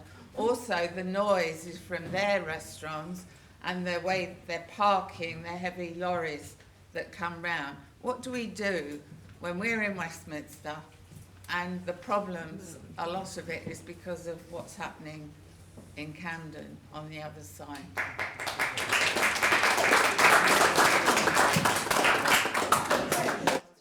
What can the local authorities do to assist one another? Or can't you do that? Or do you have something in place already? And if not, are you going to? Because that's the problem. Yeah, sure. That's the problem, obviously, on a border. Thank you for raising that issue with us, and that's part of the reason that we're against the pedestrianisation of other bits of Westminster, because of the displacement of traffic, the noise, the pollution. We know the Labour candidates on the other side of the Fitzrovia border very well. We know the Labour Council there very well, and we certainly would endeavour to discuss these issues with them and try to find joint solutions. And I know it's been a frustration for Fitzrovia residents that they haven't been able to have a joint amenity society with the Camden and the Westminster side. So we'll absolutely put that high on our list of priorities to make sure that people on the border, the issues that are cross-border, we're helping to deal with them. The problem is if you become, the council tax on one side is so much higher than the one I'm paying on the Westminster side. But I don't think that will make a difference to what we can do and the communication that we can have with the councillors on that side. Yes. So it was great to see you coming in here tonight, because I know that where you live has not been looked after and you feel like you've been left behind. And actually the street that you live on looks like it's been left behind and it doesn't belong in that area. And I completely understand what you're saying, because even on Cleveland Street we had a big laundrette that all the residents used, but the Labour borough got rid of that laundrette without any consultation with the residents, and now they have nowhere to wash their clothes.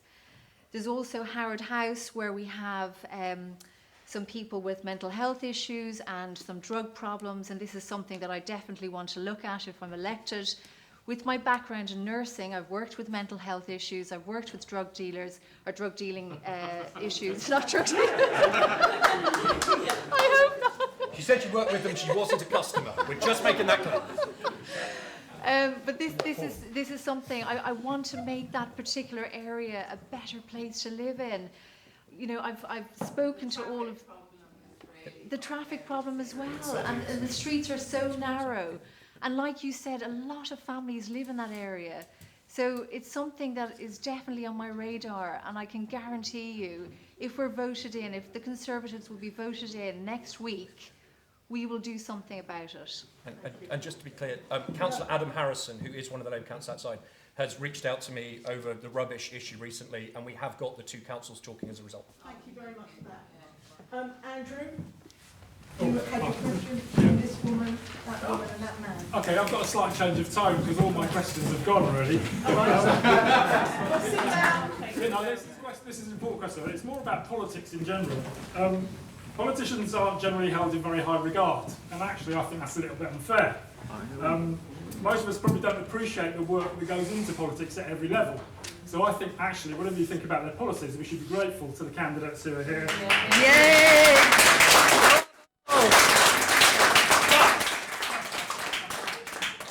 But many of us want to know about values and character. As well as hard work, voters want straight answers to straight questions, a willingness to be self-critical, and a certain independence, a commitment to put conscience and public interest above party loyalty when necessary. So, focusing on your own party and not on your opponents, to Conservative candidates, if you were Boris Johnson, would you have resigned? If not, why not?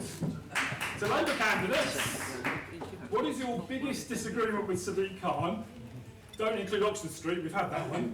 And or Keir Starmer. And to the Liberal Democrats, why hasn't your party been actively involved in West End issues before asking for our votes? I'm going.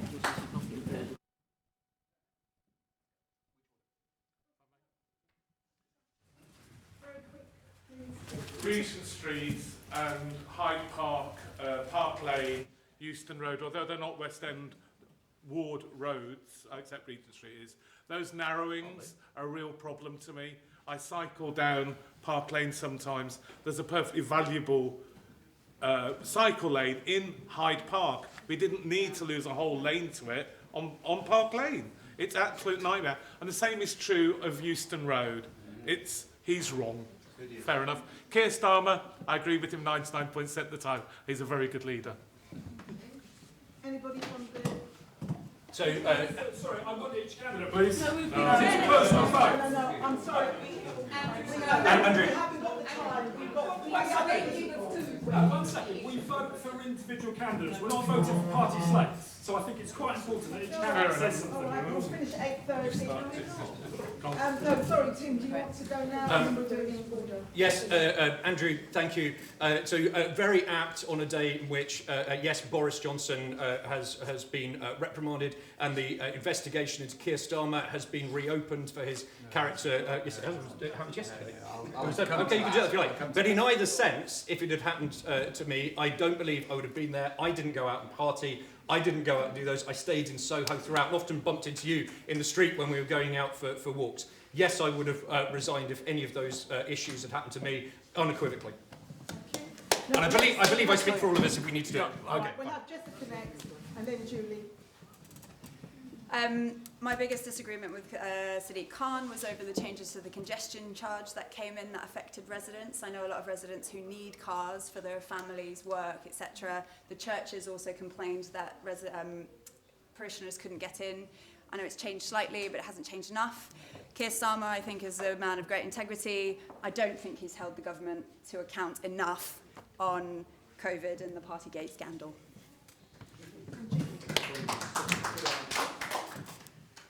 So I agree with Tim.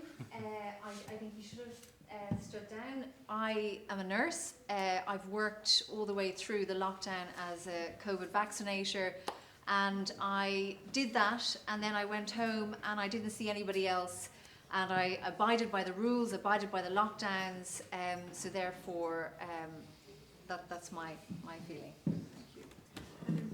Yeah, thank you, Andrew.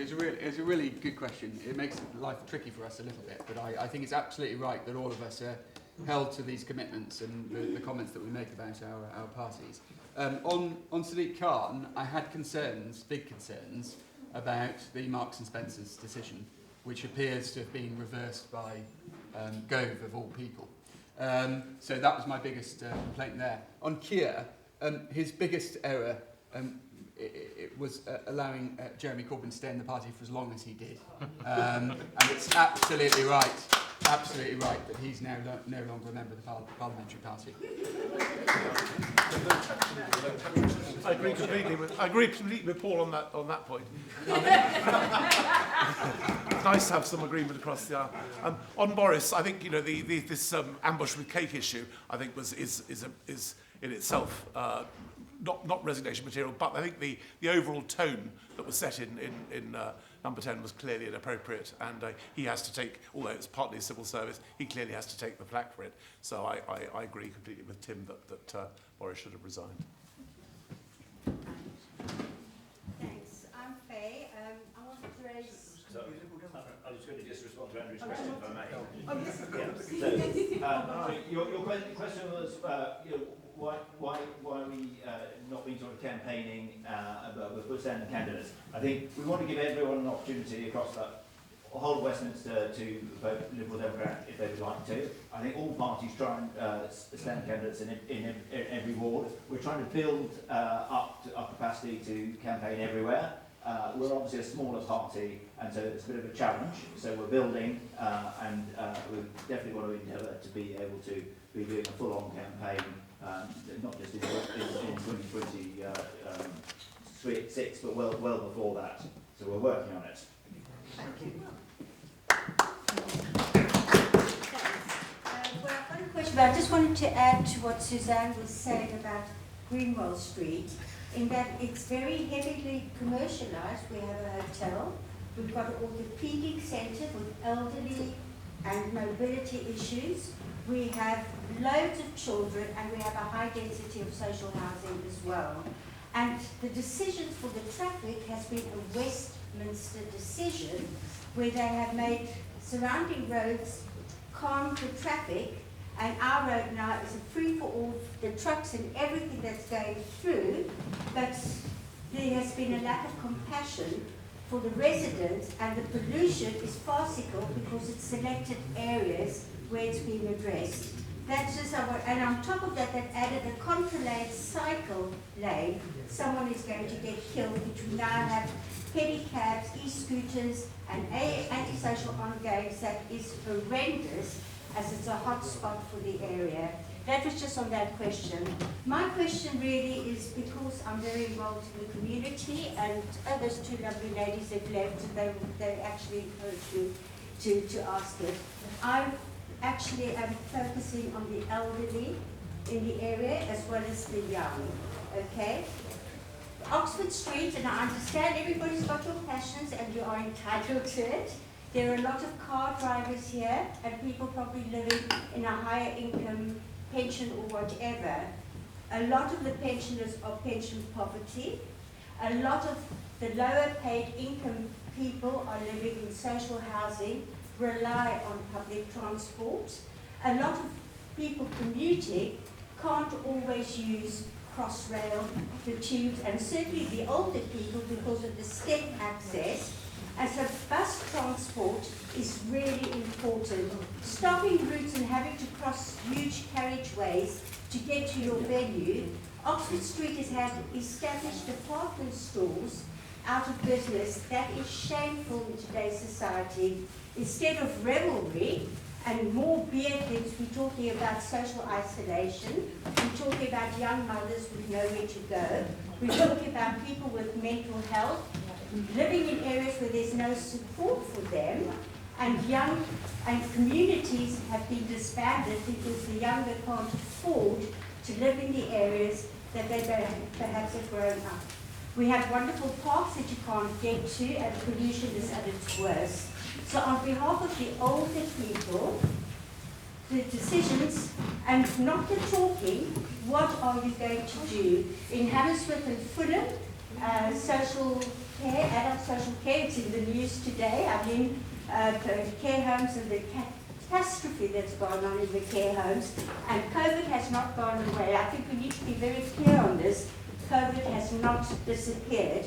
Yet our health services in the area and the way funding and contracts have been awarded, and as a nurse you will understand that, there is a two-tier system of a north-south divide. and South Westminster are much less funded than North Westminster. So I love Soho and I Fitzrovia. We need to see more family-orientated places for eateries. We need to make sure there is an energy crisis and a poverty crisis, that people can go out and enjoy an outdoor, but we do not need to add to the alcohol consumption, because alcohol abuse is even higher than drug abuse, and I think people seem to forget that. So please, on behalf of the older people and the younger people, you guys have not been proactive enough on our behalf. I want to see adult social care free at the point of entry, just like they have at Hammersmith and Fulham. It's the only borough, and that elderly people are having the quality and dignity life that they deserve and have contributed. Fine, I think that's more of a statement than a question. Yeah, but I just want to support. No, thank you very much.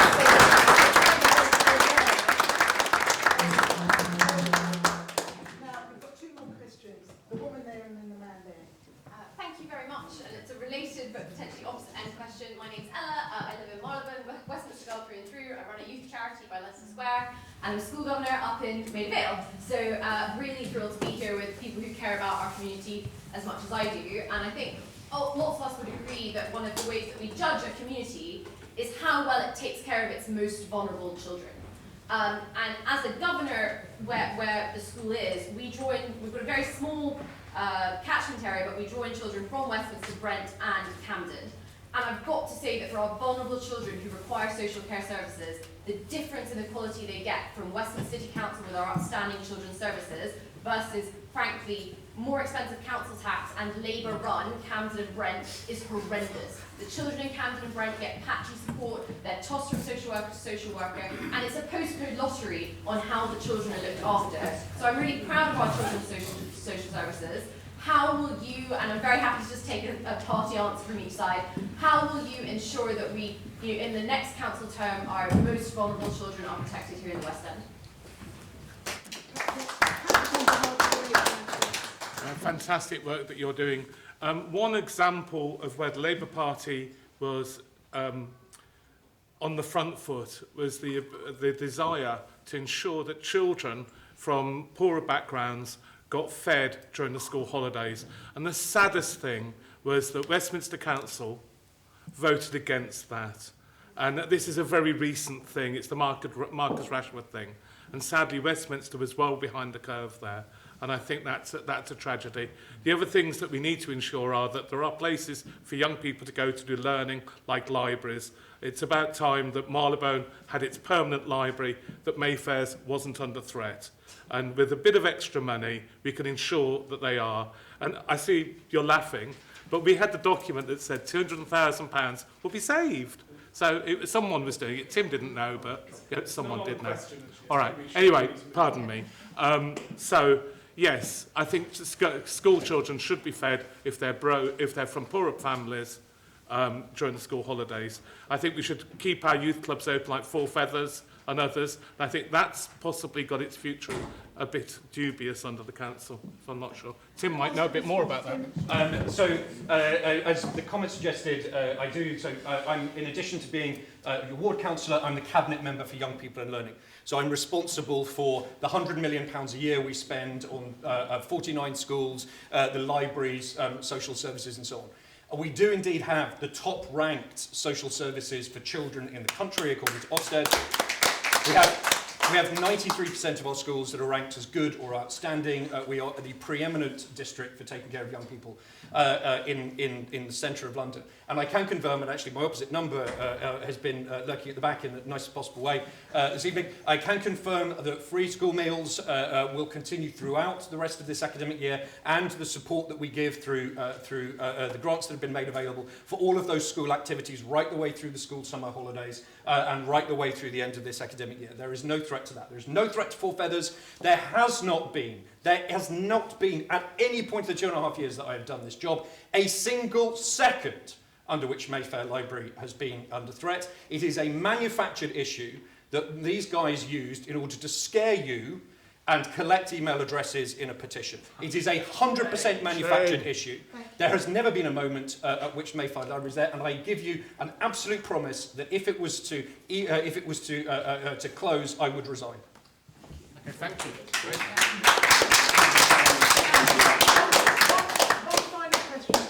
Yeah, don't worry, be short and quick. This is to you, Paul. I was listening to your opening remarks very carefully, and you happened to mention the ex-president, 45th president of the United States head to as a kind of joke, right? Yeah. So my question is to you, how can we trust you to be a potential counselor, right? If you're kind of focusing or kind of making a joke about someone who's nothing to do with this campaign, who's also like the 45th president, who's also the former leader of the free world, who may well actually be the future president of the United States, right? That doesn't correlate to this election, right? What we're voting for you is actually what you're going to do to help us, right? So kind of making fun of someone who's not really, well, making a joke, right? It doesn't make sense. Like, who's actually a man who was the president of the United States, who's actually the leader of the free world. So is that, you're saying that was inappropriate? No, I mean, I personally think it's, but I want to hear, I'm just asking, how can we trust him to kind of tackle the issues? How can we trust you to tackle the issues? Because you I mean, you laugh. What's your name? Sorry? Ryan. Let's rewind a little bit, because it's been an acrimonious evening at points. I'll acknowledge that. And I think let's just briefly say this. It's absolutely right that we need to keep our tone appropriate. And I will commit at a council level, I will commit to doing the very best that I can to work constructively if we don't take all 3 seats with any Conservative councillor who's in this ward, and to treat them with respect and dignity. I do not have any compunction about criticising Donald Trump. Thank you. And that question was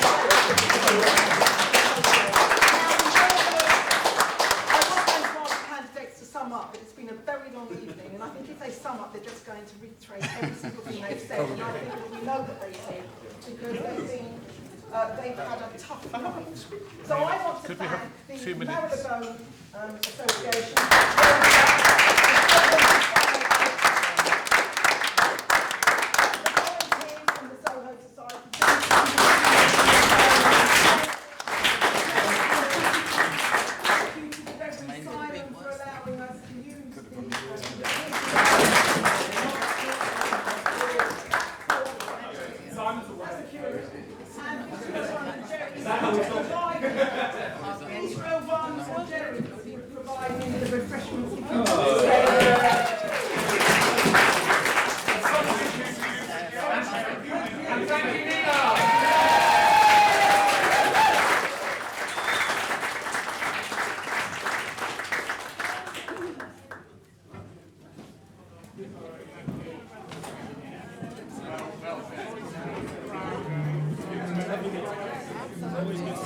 Democracy in action.